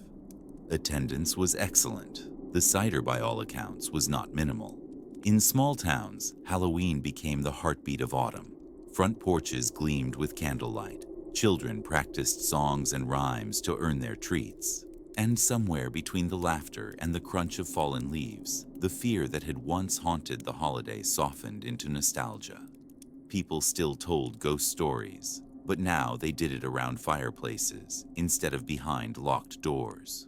What was once considered unholy had become a kind of homespun poetry, a love letter to memory and mystery. Even the ghosts had better manners now. They showed up for storytelling, not possession. The reinvention wasn't just moral, it was emotional. For centuries, the church had tried to tell people to stop thinking about death, but Halloween gave them a way to think about it kindly. To light a candle instead of sounding an alarm, to laugh at it, to decorate it, to make peace with it. And that, oddly enough, brought the church and the people closer together. Because once you remove the fear, you find the faith still standing there, steady as a pumpkin on a porch. By the late 1920s, America's Halloween looked like something out of a storybook. Parades marching down Main Street, bands playing under strings of orange paper lanterns, families sharing caramel apples in chilly twilight air. Ministers smiled at the sight, then quietly told their congregations that joy too can be a form of prayer. Maybe they were onto something.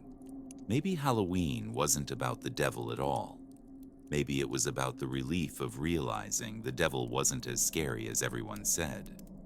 There's a newspaper clipping from 1924 that perfectly captures the new mood. It reads, "Local Reverend praises Pumpkin Festival, says the Lord's light shines in every lantern." Below it, in smaller print, also requests that parishioners stop hiding apples in pews. Even divine patience has limits. But that quote, that lovely unintentional poetry, was the moment America truly claimed Halloween. The light in the lantern wasn't rebellion anymore. It was blessing. Of course, not everyone approved. Some hardliners still declared Halloween a moral gray zone. But they were outnumbered by children dressed as ghosts made of bed sheets and parents taking pictures under paper moons. The country had decided by simple majority that holiness and happiness could share the same night. And maybe that's the real reason Halloween survived. It wasn't fear or folklore that kept it alive. It was kindness. The simple joy of seeing your neighbor smile when you hand them something sweet. It was the oldest ritual in the world, the one that said, "I see you in the dark. You're not alone." So yes, what began as sin ended as cider.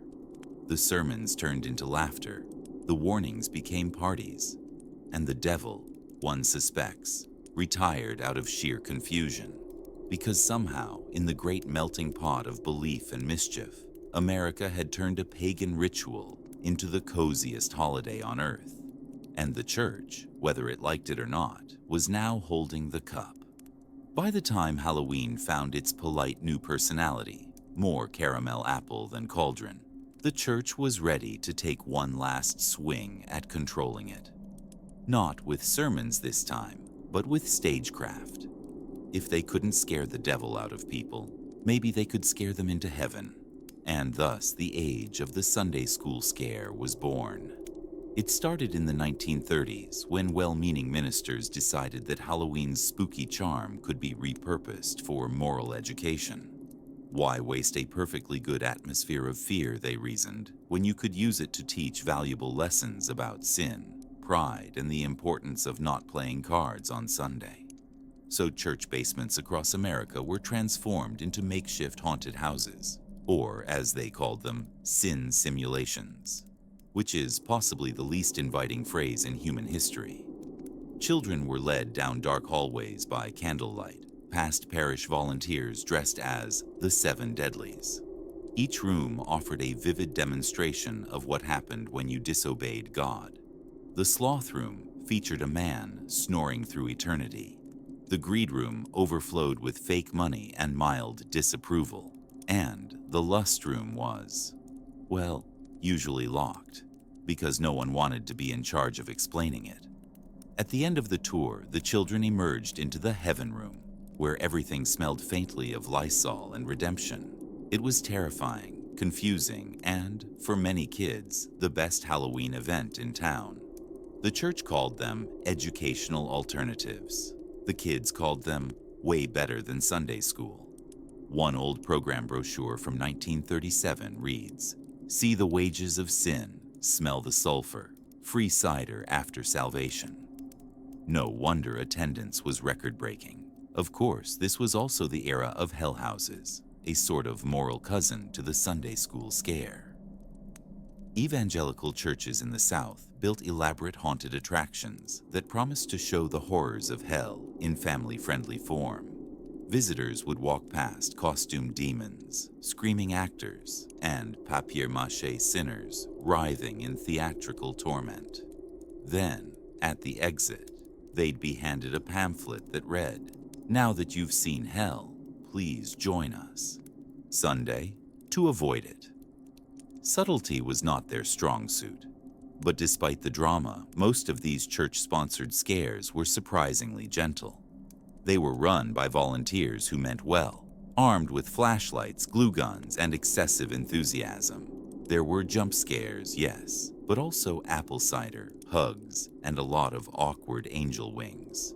For many children, these spooky sermons were their first real brush with fear, a safe kind, wrapped in hymns and community. And for parents, it was the perfect compromise. Their kids could scream, and no one's soul was technically in danger. One church in Kentucky became famous for its Hall of Consequences. Each year, they built a new and increasingly dramatic attraction. In 1941, it was the Tunnel of Temptation, complete with thunder sound effects. In 1942, the Mirror of Vanity, featuring a deacon wearing too much rouge. And in 1943, they really went for it, the Elevator to Eternal Judgment. It was just a broom closet with a rope pulley, but the line to get in wrapped around the block. As strange as they sound now, these haunted sermons had a purpose. They reminded people that morality didn't have to be boring, that maybe, just maybe, the church could keep up with the times, and even have a little fun along the way. Halloween had given religion a makeover, a chance to trade brimstone for candlelight and guilt for giggles. And the faithful, surprisingly, found themselves enjoying the ride. Not every experiment went smoothly, of course. In one Ohio church, a well-meaning pastor tried to stage a battle for the soul, in which he dramatically wrestled a man dressed as Satan. The devil won, mostly because the pastor slipped on an apple peel. The headline the next morning read, "Devil triumphs in church basement, crowd applauds." Even heaven has to laugh sometimes. By the 1950s, the Sunday school scare had softened into something entirely new, the Church Fall Festival. Gone were the sulfur pits and fake skeletons. In their place came hayrides, bobbing apples, and costume contests for the kids. The message remained the same. Be good, love thy neighbor, and don't put fire too close to the decorations. But the tone had changed. The fear was gone. The warmth had won. In the end, the Sunday school scare wasn't really about punishment at all. It was about transformation. The church learning to laugh at itself and realizing that maybe a little fright in the dark can be the best way to find the light. Halloween had started as rebellion, survived as ritual, and evolved into community. And under the flickering glow of those basement candles, a strange truth emerged. Sometimes the path to grace really does wind through a haunted house. By the 1930s, America had found its spiritual weakness. It wasn't pride, lust, or greed. It was sugar. Somewhere between the last Sunday school scare and the first, Department store pumpkin display, Halloween quietly became a dentist's business model. The bonfires and cider remained, yes, but now there was chocolate. And once chocolate gets involved, theology doesn't stand a chance. The idea began, as all good heresies do, with the children. During the Great Depression, kids had little to spare but imagination. Money was scarce, but mischief was free. And on Halloween night, they roamed the streets armed with soap, string, and a vague sense of destiny. Windows were marked, gates unhinged, wagons relocated. It was chaos with small shoes.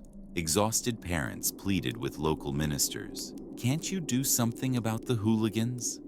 And for once, the church listened. The solution was simple, brilliant even. If you give the children something when they knock, they won't destroy everything when they leave.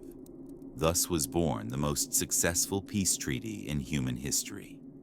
Trick or treat. At first, it was a local truce, a small-town experiment in preventative generosity. Homemakers left cookies, apples, or pieces of fudge by the door.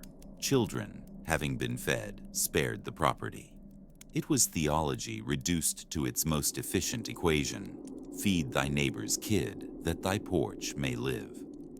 Newspapers began calling it a wholesome modern custom. One 1938 article from Chicago proudly declared, "Halloween mischief controlled by generous distribution of candy," which sounds like a law but reads like the Ten Commandments rewritten by Hershey's. Soon, candy companies saw their opening, and, like any good evangelists of sweetness, they seized it. Advertisements proclaimed that giving candy was a gesture of community fellowship. Chocolate became morality wrapped in foil. Even the sermons joined in. Pastors announced that the giving of sweets reflects the sweetness of Christ's love, which is the kind of marketing even the devil has to respect. By the 1940s, trick or treat was echoing across America like a joyful, sticky psalm. The phrase itself was genius, half threat, half invitation, a poetic balance between chaos and civility. Children shouted it with the authority of tiny tax collectors, and adults responded with sugar as penance. One Iowa newspaper described it perfectly. Halloween has turned from destruction to dessert. The church, having accidentally created the perfect social bribe, decided to sanctify it. Sunday schools hosted candy drives for the children of the parish. Mothers' guilds organized sweet exchanges. And for the first time in centuries, no one complained about gluttony, as long as it came in fun-sized portions. Even the rhetoric changed. Fire and brimstone gave way to frosting and ribbon. Where ministers once preached, "Repent or burn," they now said, "Share or be tricked." And it worked. Halloween vandalism dropped, church attendance rose, and America discovered that moral order tastes faintly of caramel. World War II briefly interrupted the sugar revival. Rationing made candy scarce, and Halloween reverted to homemade popcorn balls and good intentions. But when the war ended, soldiers came home, factories restarted, and suddenly, the nation had both optimism and glucose to spare. Trick-or-treating exploded. By 1950, magazines featured tips like "How to Keep Candy Christ-Centered" and "Pumpkin Lights, Safety and Sanctity Combined." Entire neighborhoods glowed like sugar-coated constellations. The church wisely stopped objecting. They joined in, handing out peppermints shaped like crosses, offering blessings between candy bowls. One enterprising pastor even distributed little pamphlets titled, "A Sweet Reminder, God Loves You, and So Do These Caramels." Marketing had become ministry, but beneath the jokes and sugar rushes, something quietly profound was happening. Halloween, for all its silliness, had become the purest expression of community. A night when strangers opened doors to strangers, offering gifts without judgment, trusting that everyone in costume meant well. It was small, simple grace, a ritual of generosity disguised as greed. And whether or not the church intended it, it embodied the gospel far better than fear ever had, because it said, "Here, take something sweet for your journey through the dark." One old preacher, interviewed in 1955, put it beautifully. He said, "The devil may have his night, but God has the children, and the children have candy." He smiled, handed the reporter a chocolate bar, and added, "Between you and me, I think we got the better deal." So yes, the theologians never saw it coming. The devil's holiday was tamed, not by fire or brimstone, but by a bowl of sweets and the world's most polite threat. Trick-or-treating turned chaos into kindness, fear into fun, and sermons into snack time. And every October since, as the doorbells ring and laughter fills the streets, you can still hear the faint echo of that ancient bargain. Give freely, share joy, and no one gets their porch soaked.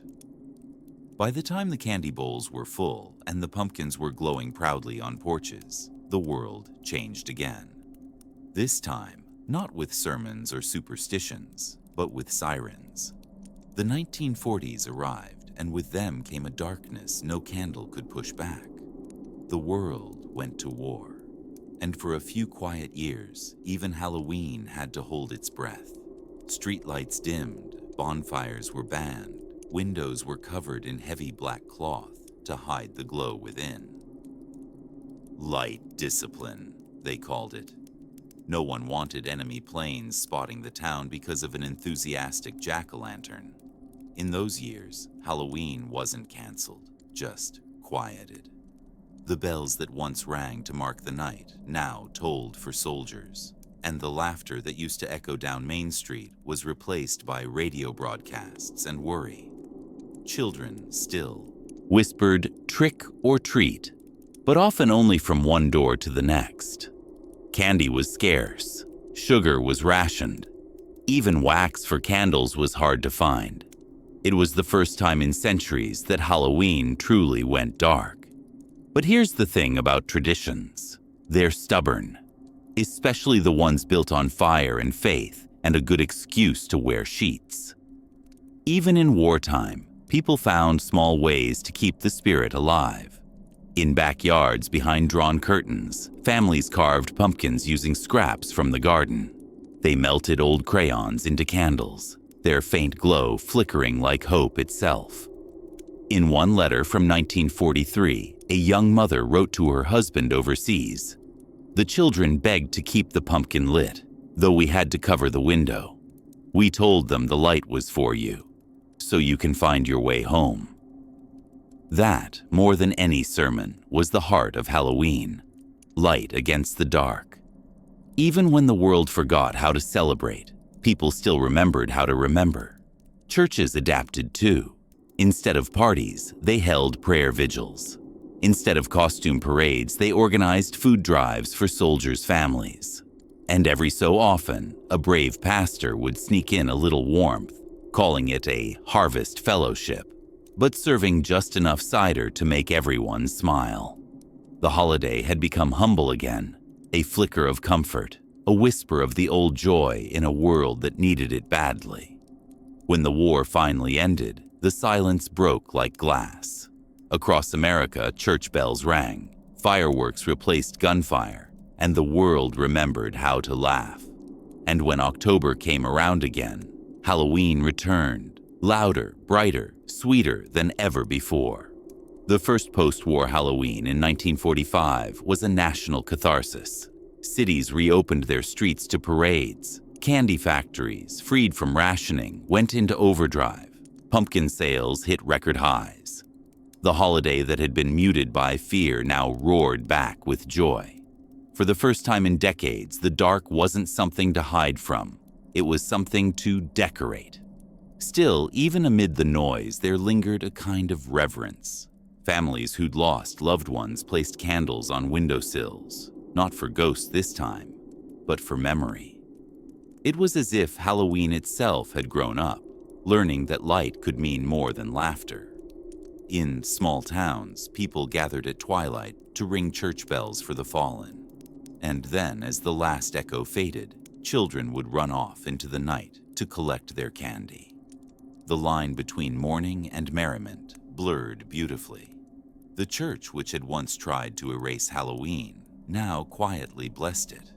Because it wasn't about sin anymore. It was about survival. One minister in Pennsylvania described it perfectly in a 1946 sermon. "When we light our lanterns this night, we do not summon spirits. We honor those who faced the darkness and lit the way." It wasn't theology, it was gratitude.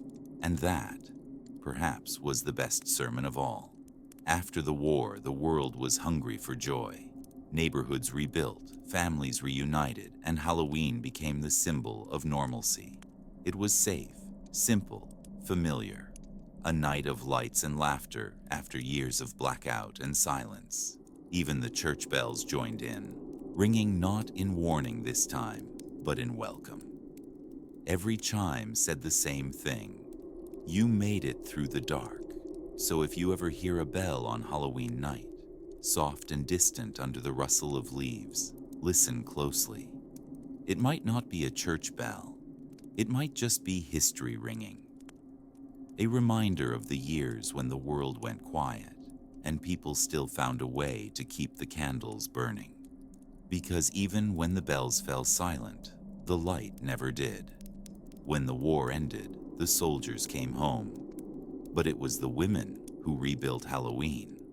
While the men were still learning how to sleep through the night again, America's mothers, grandmothers, and next-door neighbors rolled up their sleeves, tied on their aprons, and decided that the nation needed a little more sugar and a lot less sorrow. And so, the great post-war Halloween revival began, not in boardrooms, not in churches, but in kitchens. Across America, housewives took charge of the holiday with the same no-nonsense determination that had kept the country fed during the war. If they could stretch ration coupons into dinner for 6, they could certainly organize a Halloween parade. These women were magicians of morale. They turned shortages into decorations, curtains into costumes, and leftover coffee tins into lanterns. If Martha Stewart had existed in 1947, she would have seemed lazy. Their philosophy was simple. If the world could make atomic bombs, it could definitely handle paper bats and pumpkin pie. Halloween had become domestic, and that was its secret weapon. Gone were the wild bonfires and drunken pranks. In their place came carefully planned parties with tablecloths, cookies, and polite levels of chaos. Magazines like Good Housekeeping and Ladies' Home Journal published detailed guides on how to host a wholesome Halloween.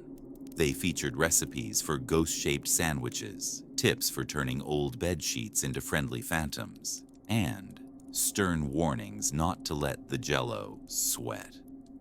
If you wanted to keep up with your neighbors, you didn't just hand out candy. You hosted an event worthy of a suburban arms race. It was in these kitchens and living rooms that the modern Halloween was truly born. The church may have tried to purify it, and the candy companies may have packaged it, but it was the women of post-war America who gave it its soul. A soft, glowing, cinnamon-scented soul. They made Halloween safe, predictable, lovely even. The bonfire became a backyard barbecue. The haunted house became the neighbor's garage with cardboard ghosts taped to the wall, and the demonic chaos of centuries past was replaced with costume contests and polite applause. Still, the spirit of mischief didn't vanish. It just learned to wear lipstick. Suburban mothers started competing for the best homemade costumes. Who could make the most creative scarecrow? Whose pumpkin pie would win the church bake-off? It was mild suburban warfare, the kind fought with buttercream and charm. Somewhere, the Puritans were spinning in their graves so fast they could have powered the streetlights. By the 1950s, the holiday had become a staple of the American calendar. Halloween parties filled every church hall and school gymnasium. Children marched in costume parades sponsored by the local newspaper. Pumpkin patches appeared like orange miracles across the country. And through it all, You could feel the quiet hand of the housewife, organizing, baking, decorating, smiling. She made sure the cider was hot, the kids were happy, and no one accidentally set fire to the punch bowl again. There's a photograph from 1952 that perfectly captures the era. A group of mothers stand in a school gym, each holding a tray of cookies shaped like bats. Behind them, paper skeletons dangle from the ceiling. The caption reads, "PTA Witches host annual Halloween frolic." You can almost hear them laughing, a mix of exhaustion and pride. They weren't witches, of course. They were the ones who made sure the witches had snacks. The church naturally approved. Anything that involved children, cookies, and supervision was fine by them. Some parishes even started hosting family Halloweens, complete with hymn sing-alongs and costume judging. For the first time in centuries, no one was arguing about whether the holiday was sinful. They were too busy comparing frosting techniques. Halloween had done it again. It had shapeshifted, survived, and become something new. This time, it wore an apron. By turning fear into festivity, the women of post-war America saved more than just a holiday. They saved the space between darkness and light, that small, magical place where people gather, laugh, and remind each other that the world is still good. Their Halloween wasn't about ghosts or devils anymore. It was about comfort, community, and a much-needed sense of normal. A night for children to feel brave, for parents to feel safe, and for everyone to share a little sweetness after so many bitter years. So tonight, if you see a porch light glowing warm in the October dark, remember the women who first turned it on, the ones who traded their ration books for recipes, their grief for laughter, their fear for frosting. They didn't summon spirits, they summoned joy. And without them, Halloween might have stayed silent forever. By the time America entered the 1960s, Halloween had gone full suburban saint. There were no bonfires in fields, no witches in the woods, just cul-de-sacs lined with jack-o'-lanterns and Tupperware bowls full of candy. Corn. The nation was peaceful, prosperous, and politely haunted. And then, inevitably, the church realized something shocking. It was losing money to pumpkins. You see, pumpkins had become the star of October. Farmers grew them by the acre. Schools held contests for biggest pumpkin. Families posed with them like newborns in photo albums. Even grocery stores had display stands that looked suspiciously like altars. So in the spirit of adaptation, and possibly envy, the church decided to get in on the action. It began with one small Episcopal parish in New Mexico. Faced with a crumbling roof and an empty donation box, the pastor had an idea that would change Christian fundraising forever.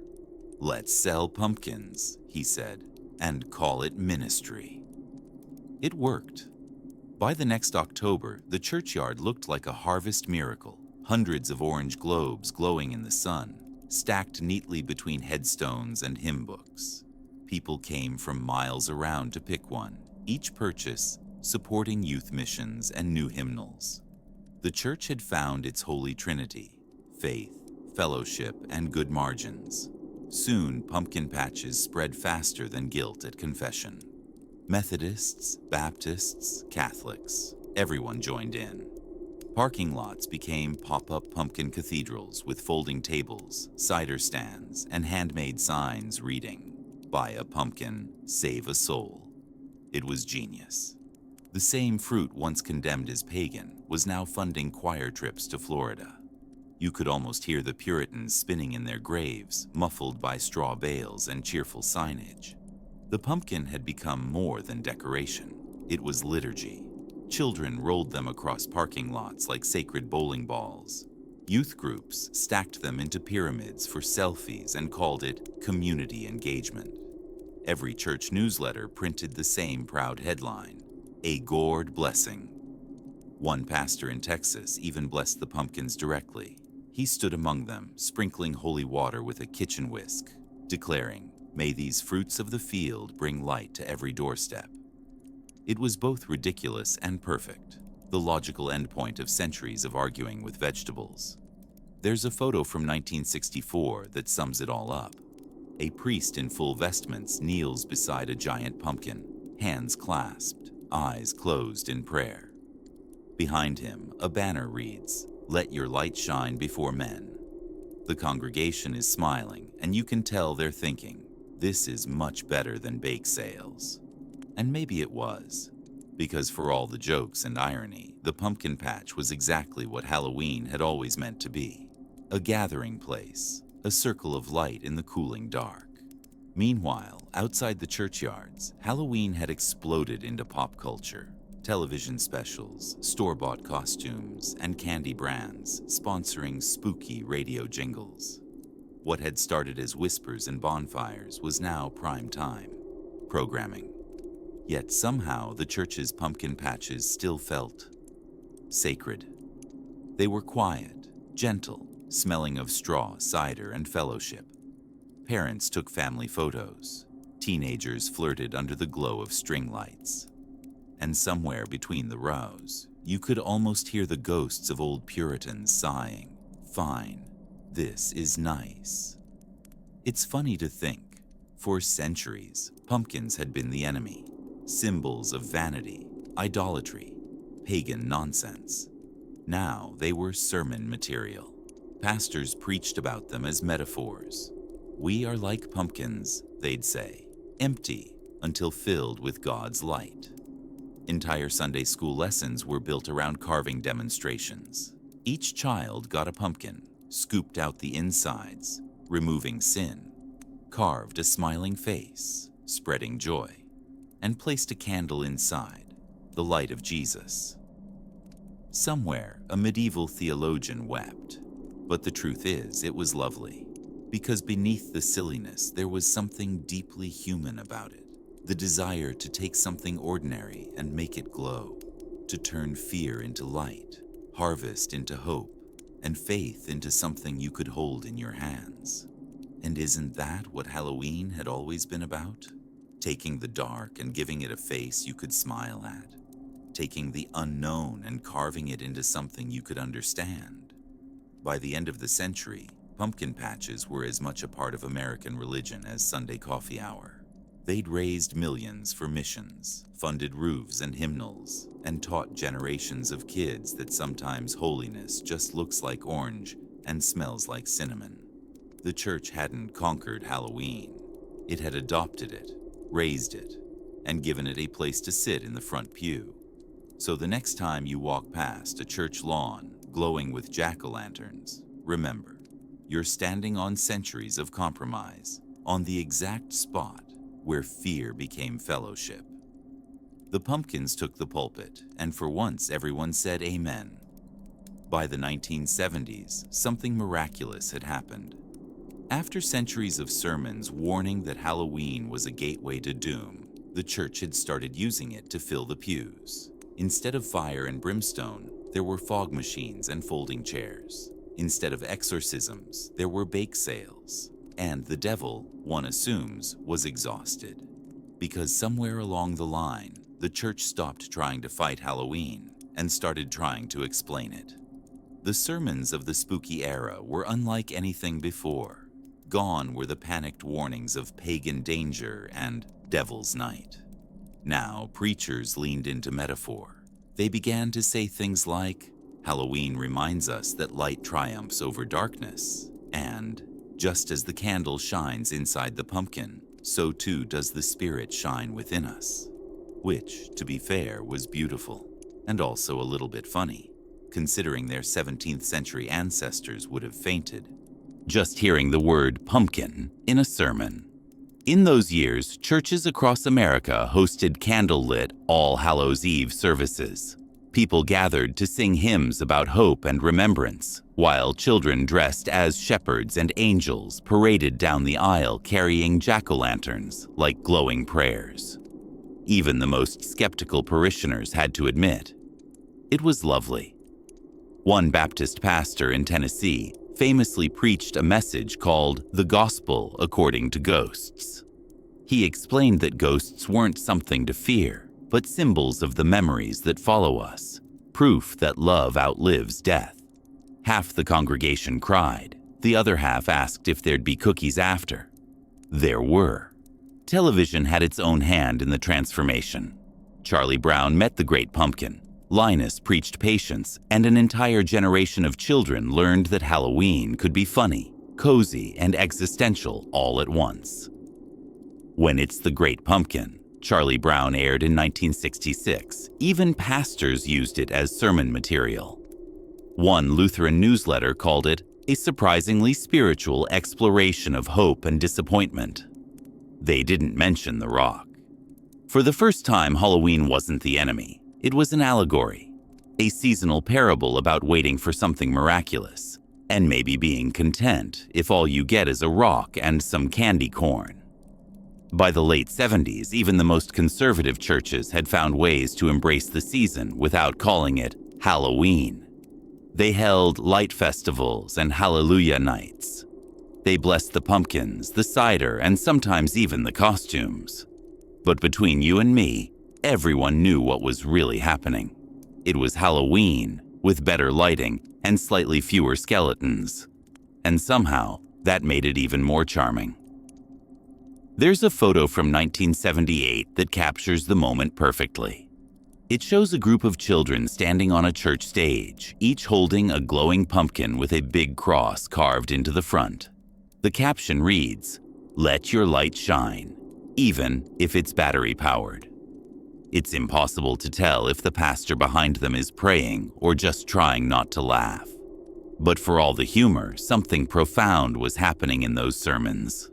After centuries of fearing death and condemning darkness, the church had finally found a middle ground. It began teaching that fear itself wasn't evil, only the things we did with it.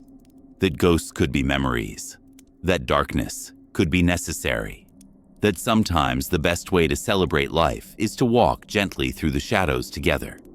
It was a small theological revolution, a reminder that not every mystery needed an exorcism. Some just needed a flashlight. The best part was how natural it all felt. By then, Halloween wasn't just a holiday. It was a season, a language of candlelight, warmth, and belonging. Churches echoed it. Families lived it. Even the sinful. Skeptics started admitting that maybe, just maybe, there was something holy hiding behind the plastic skeletons. One Episcopal bishop summed it up perfectly in 1979. "We have spent too long rebuking the dark. Perhaps it is time we learn to sing in it."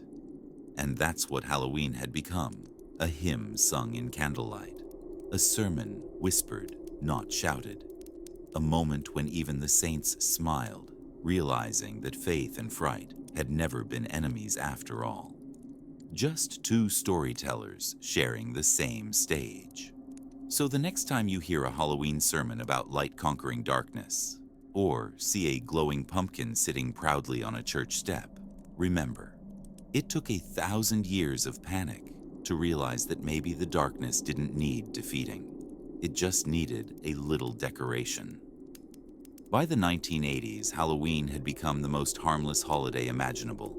Children dressed as cartoon characters, churches held costume parades, and parents finally had something to bond over besides gas prices and disappointment. And then, just as everyone got comfortable, America remembered how to panic. It started small. A whisper on talk shows, a rumor in PTA meetings, a pastor with too much free time and access to a microphone. "Did you know," they said gravely, "that Halloween is Satan's birthday?"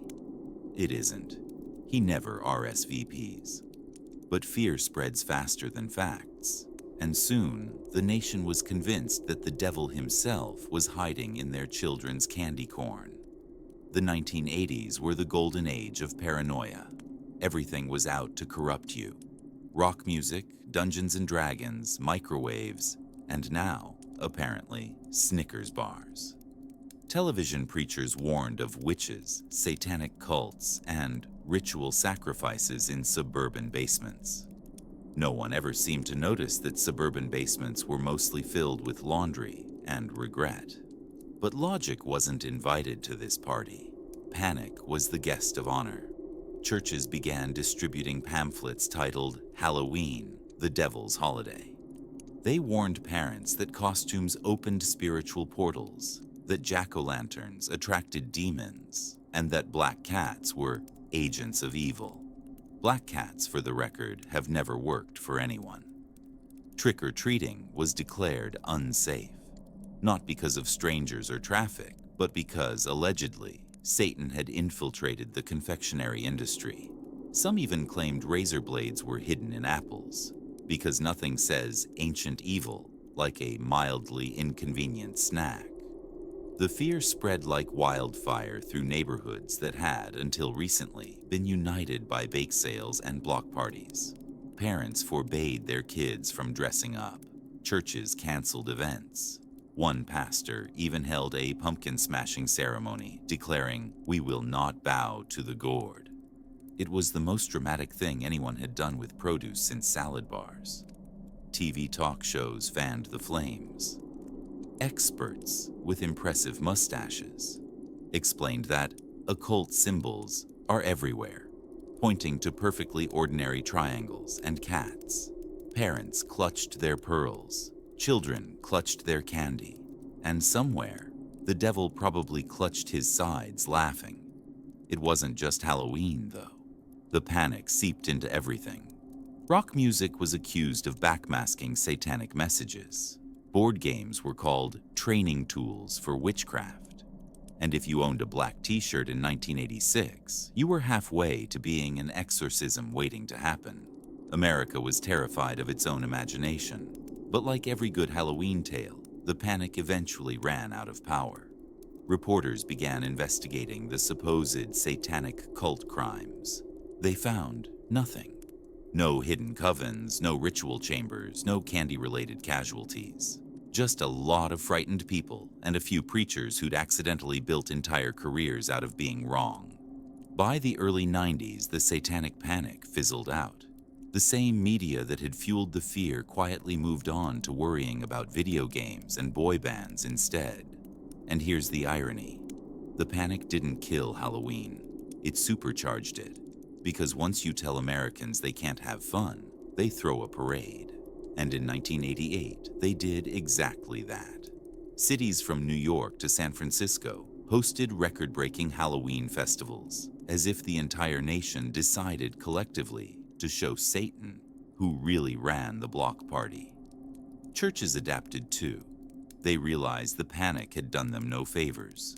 So they went back to hosting harvest festivals and trunk-or-treats in their parking lots, offering candy, cider, and just enough scripture to keep everyone's conscience clean.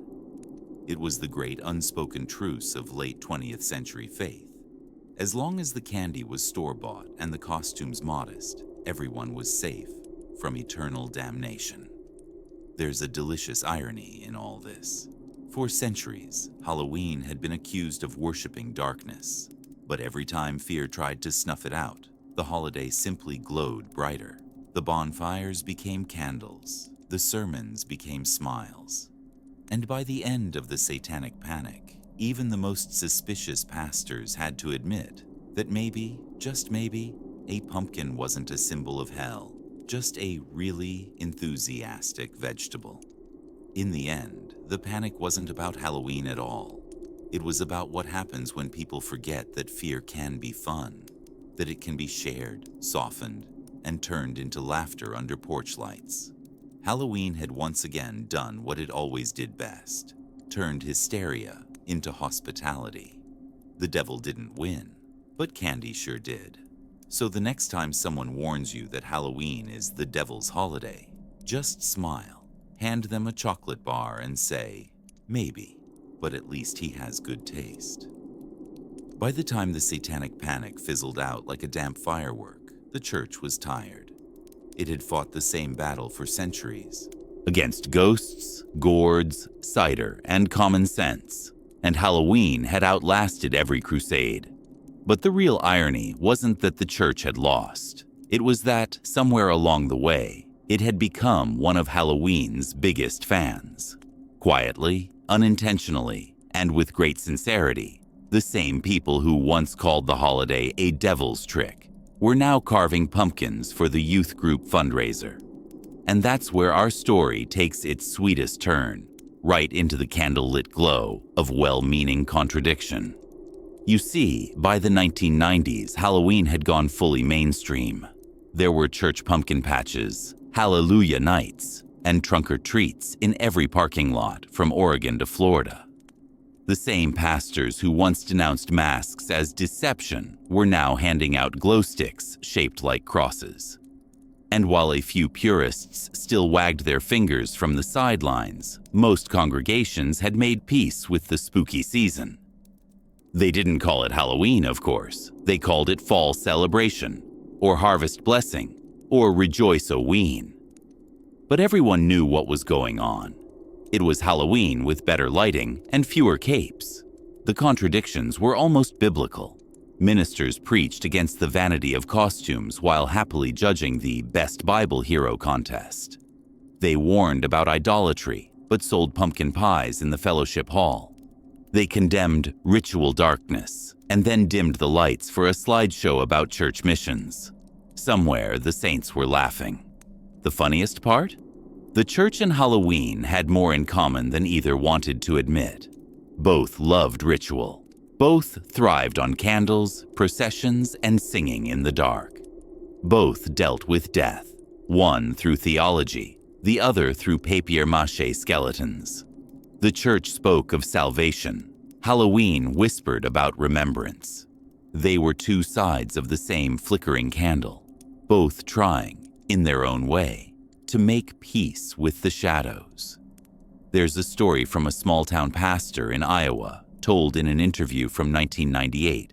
He said, "I used to preach against Halloween. Then one year, I realized the kids had more fun outside my church than inside, so I joined them." He put on a cowboy hat, handed out candy, and later confessed, "I've never seen so many people smile on church property." That, he said, was when he stopped fighting ghosts. He started welcoming them. Halloween had become the mirror the church never wanted to look into, a reflection of its own humanity, its love of drama, symbolism, and community, its ability to transform fear into ritual and ritual into belonging. The same impulse that made someone light a jack-o'-lantern was the one that made them light a candle in prayer. The same comfort that came from a night of laughter in the dark was the same that came from hearing hymns on Sunday morning. It wasn't hypocrisy. It was overlap. And maybe that's why the holiday endured, because it wasn't really about choosing between heaven and hell. It was about acknowledging that everyone, even the holiest among us, likes a little mystery with their morality. By the 2000s, the contradictions had become tradition.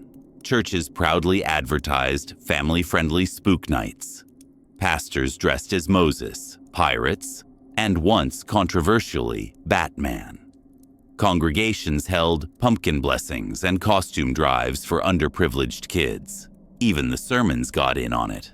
One preacher famously declared, "God doesn't fear the dark. He invented it." The congregation applauded. Someone in the back passed around caramel corn, and just like that, Halloween had gone from heresy to hospitality. But perhaps the best irony of all is that Halloween, the so-called pagan intrusion, had ended up teaching the church its own lesson. It showed that joy and fear could coexist, that light meant nothing without shadow, and that laughter, even the spooky kind, was its own kind of prayer. For centuries, the church had warned against the ghosts outside its walls, only to find that the real hauntings were inside, in its own doubts, its own contradictions, its own need for a little magic. And maybe that's okay. Maybe that's what keeps faith alive, the willingness to stand in the dark and still light a candle. So now, when you walk past a church on Halloween night and see its parking lot filled with laughter and lanterns, don't roll your eyes. Smile, because that's not hypocrisy glowing in those pumpkins. It's history. It's proof that after all the shouting and the sermons, After all the centuries of fear and fire, the church and Halloween finally agreed on something. The night is dark, but it's better when we face it together. After centuries of suspicion, sermons, and sweet negotiations, Halloween did the one thing no one expected it to. It won, not with fire or fear or rebellion, but with laughter, with candles in pumpkins, candy on porches, and the stubborn warmth of people refusing to be afraid of the dark. It's almost poetic when you think about it. The church tried to erase it, the Puritans tried to ban it, the Victorians tried to civilize it, and the evangelicals tried to rename it. And yet, here it stands, glowing softly every October, like the world's most well-behaved ghost. Because that's the trick of Halloween. You can chase it, bless it, ban it, or commercialize it, but you can't kill it. It always finds its way home. By the 21st century, Halloween had become untouchable. It was too beloved, too adaptable, too fun. Even the church had stopped trying to pretend otherwise. Pastors carved pumpkins on live streams. Nuns handed out candy at convent doors. Entire parishes competed in best decorated trunk contests while praising the virtues of community and caramel. The holiday that once terrified theologians had become the safest night of the year. A night of neighborhood smiles, of laughter drifting between houses like incense, of porch lights glowing like tiny glowing hymns. There's something beautifully human about that. This need to face darkness with creativity instead of panic. For thousands of years, Halloween has asked us one simple question. What if the scary thing isn't a threat, but an invitation? What if we light candles not to banish the dark, but to make it beautiful? It's strange to think how much this one little holiday has seen. It's survived empires, reformations, wars, and 1,000 moral panics. It's crossed oceans, languages, and denominations. It's been holy, heretical, haunted, wholesome, and, occasionally, hilarious. It has worn every mask imaginable, and somehow, every time the world changes, Halloween finds a new face that fits. That's not rebellion. That's resilience. And maybe that's why the church eventually stopped fighting it. Because at its core, Halloween wasn't about devils or darkness. It was about hope, disguised as mischief. The hope that the veil between worlds could be kind. That laughter could make fear less lonely. That light, however small, could still find its way through a pumpkin shell. It's hard to call that unholy. There's a story, probably apocryphal, but lovely enough to deserve belief, of an old minister who, late in life, admitted to his congregation, "I used to warn you against Halloween. Now I see it for what it is. A night when neighbors meet, when children learn generosity, and when even the fearful find joy." He paused, smiled, and added, "If that's Satan's work, then he's overdue for a raise."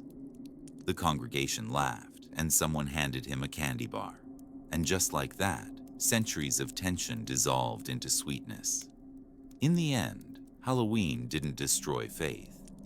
It reminded it how to play. It taught the church that mystery isn't the enemy of belief, it's the beginning of it.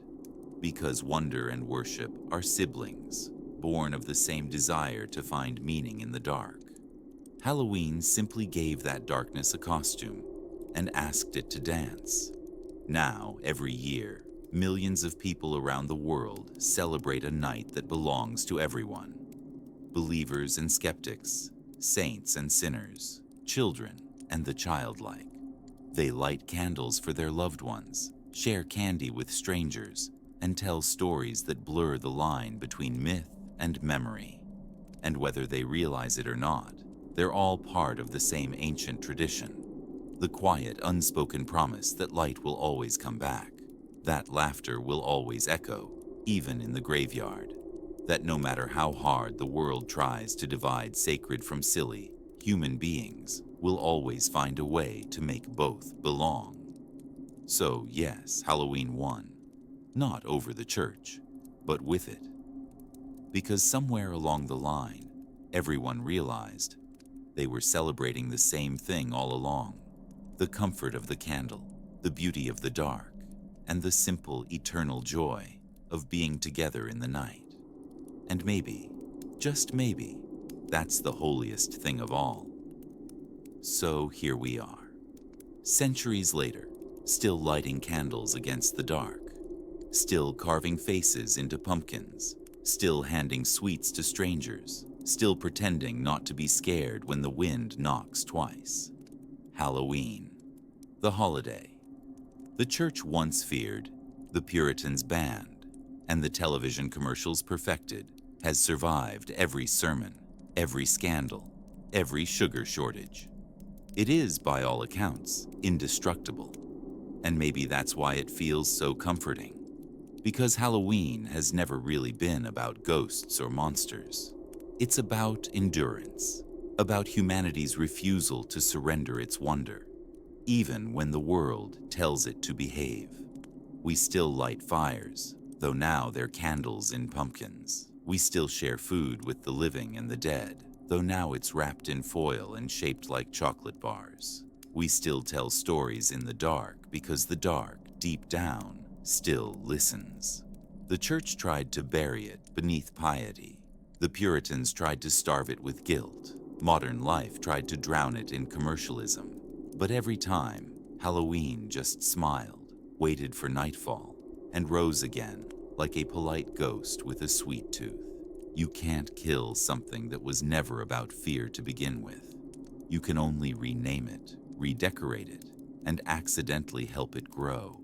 There's a small kind of holiness in that, isn't there? A holiday that keeps surviving, not by fighting, but by adapting, by changing shape like a shadow on the wall, by reminding us, year after year, that darkness isn't an enemy, it's a canvas.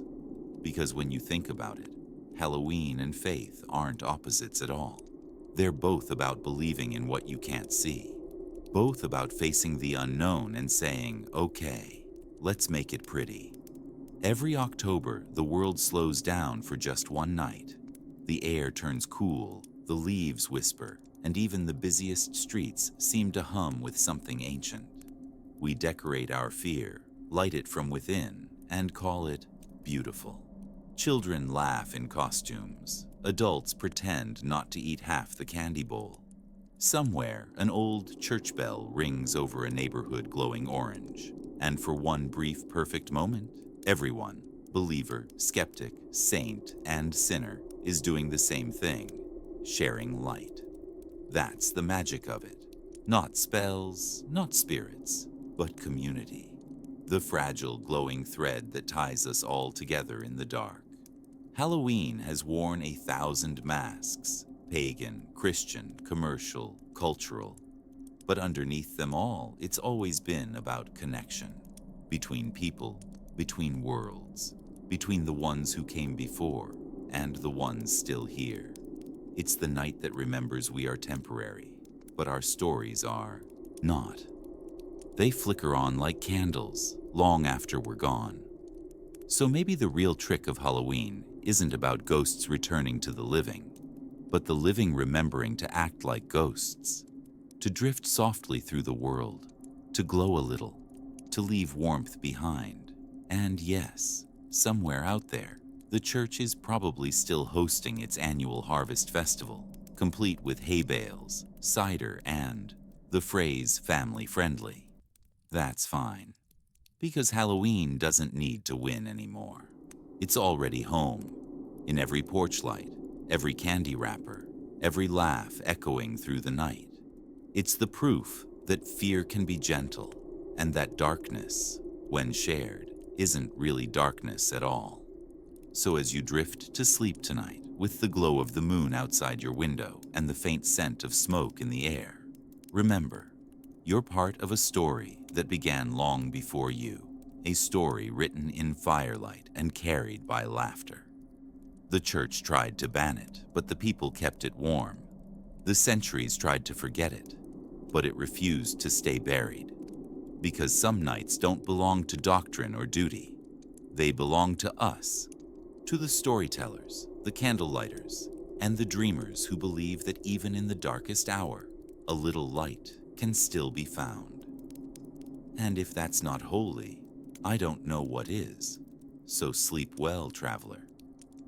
The night outside is older than fear, kinder than legend, and still wearing its favorite mask. And somewhere, a single pumpkin flickers in the dark, smiling. Because against all odds, Halloween, the night that refused to die, is still alive.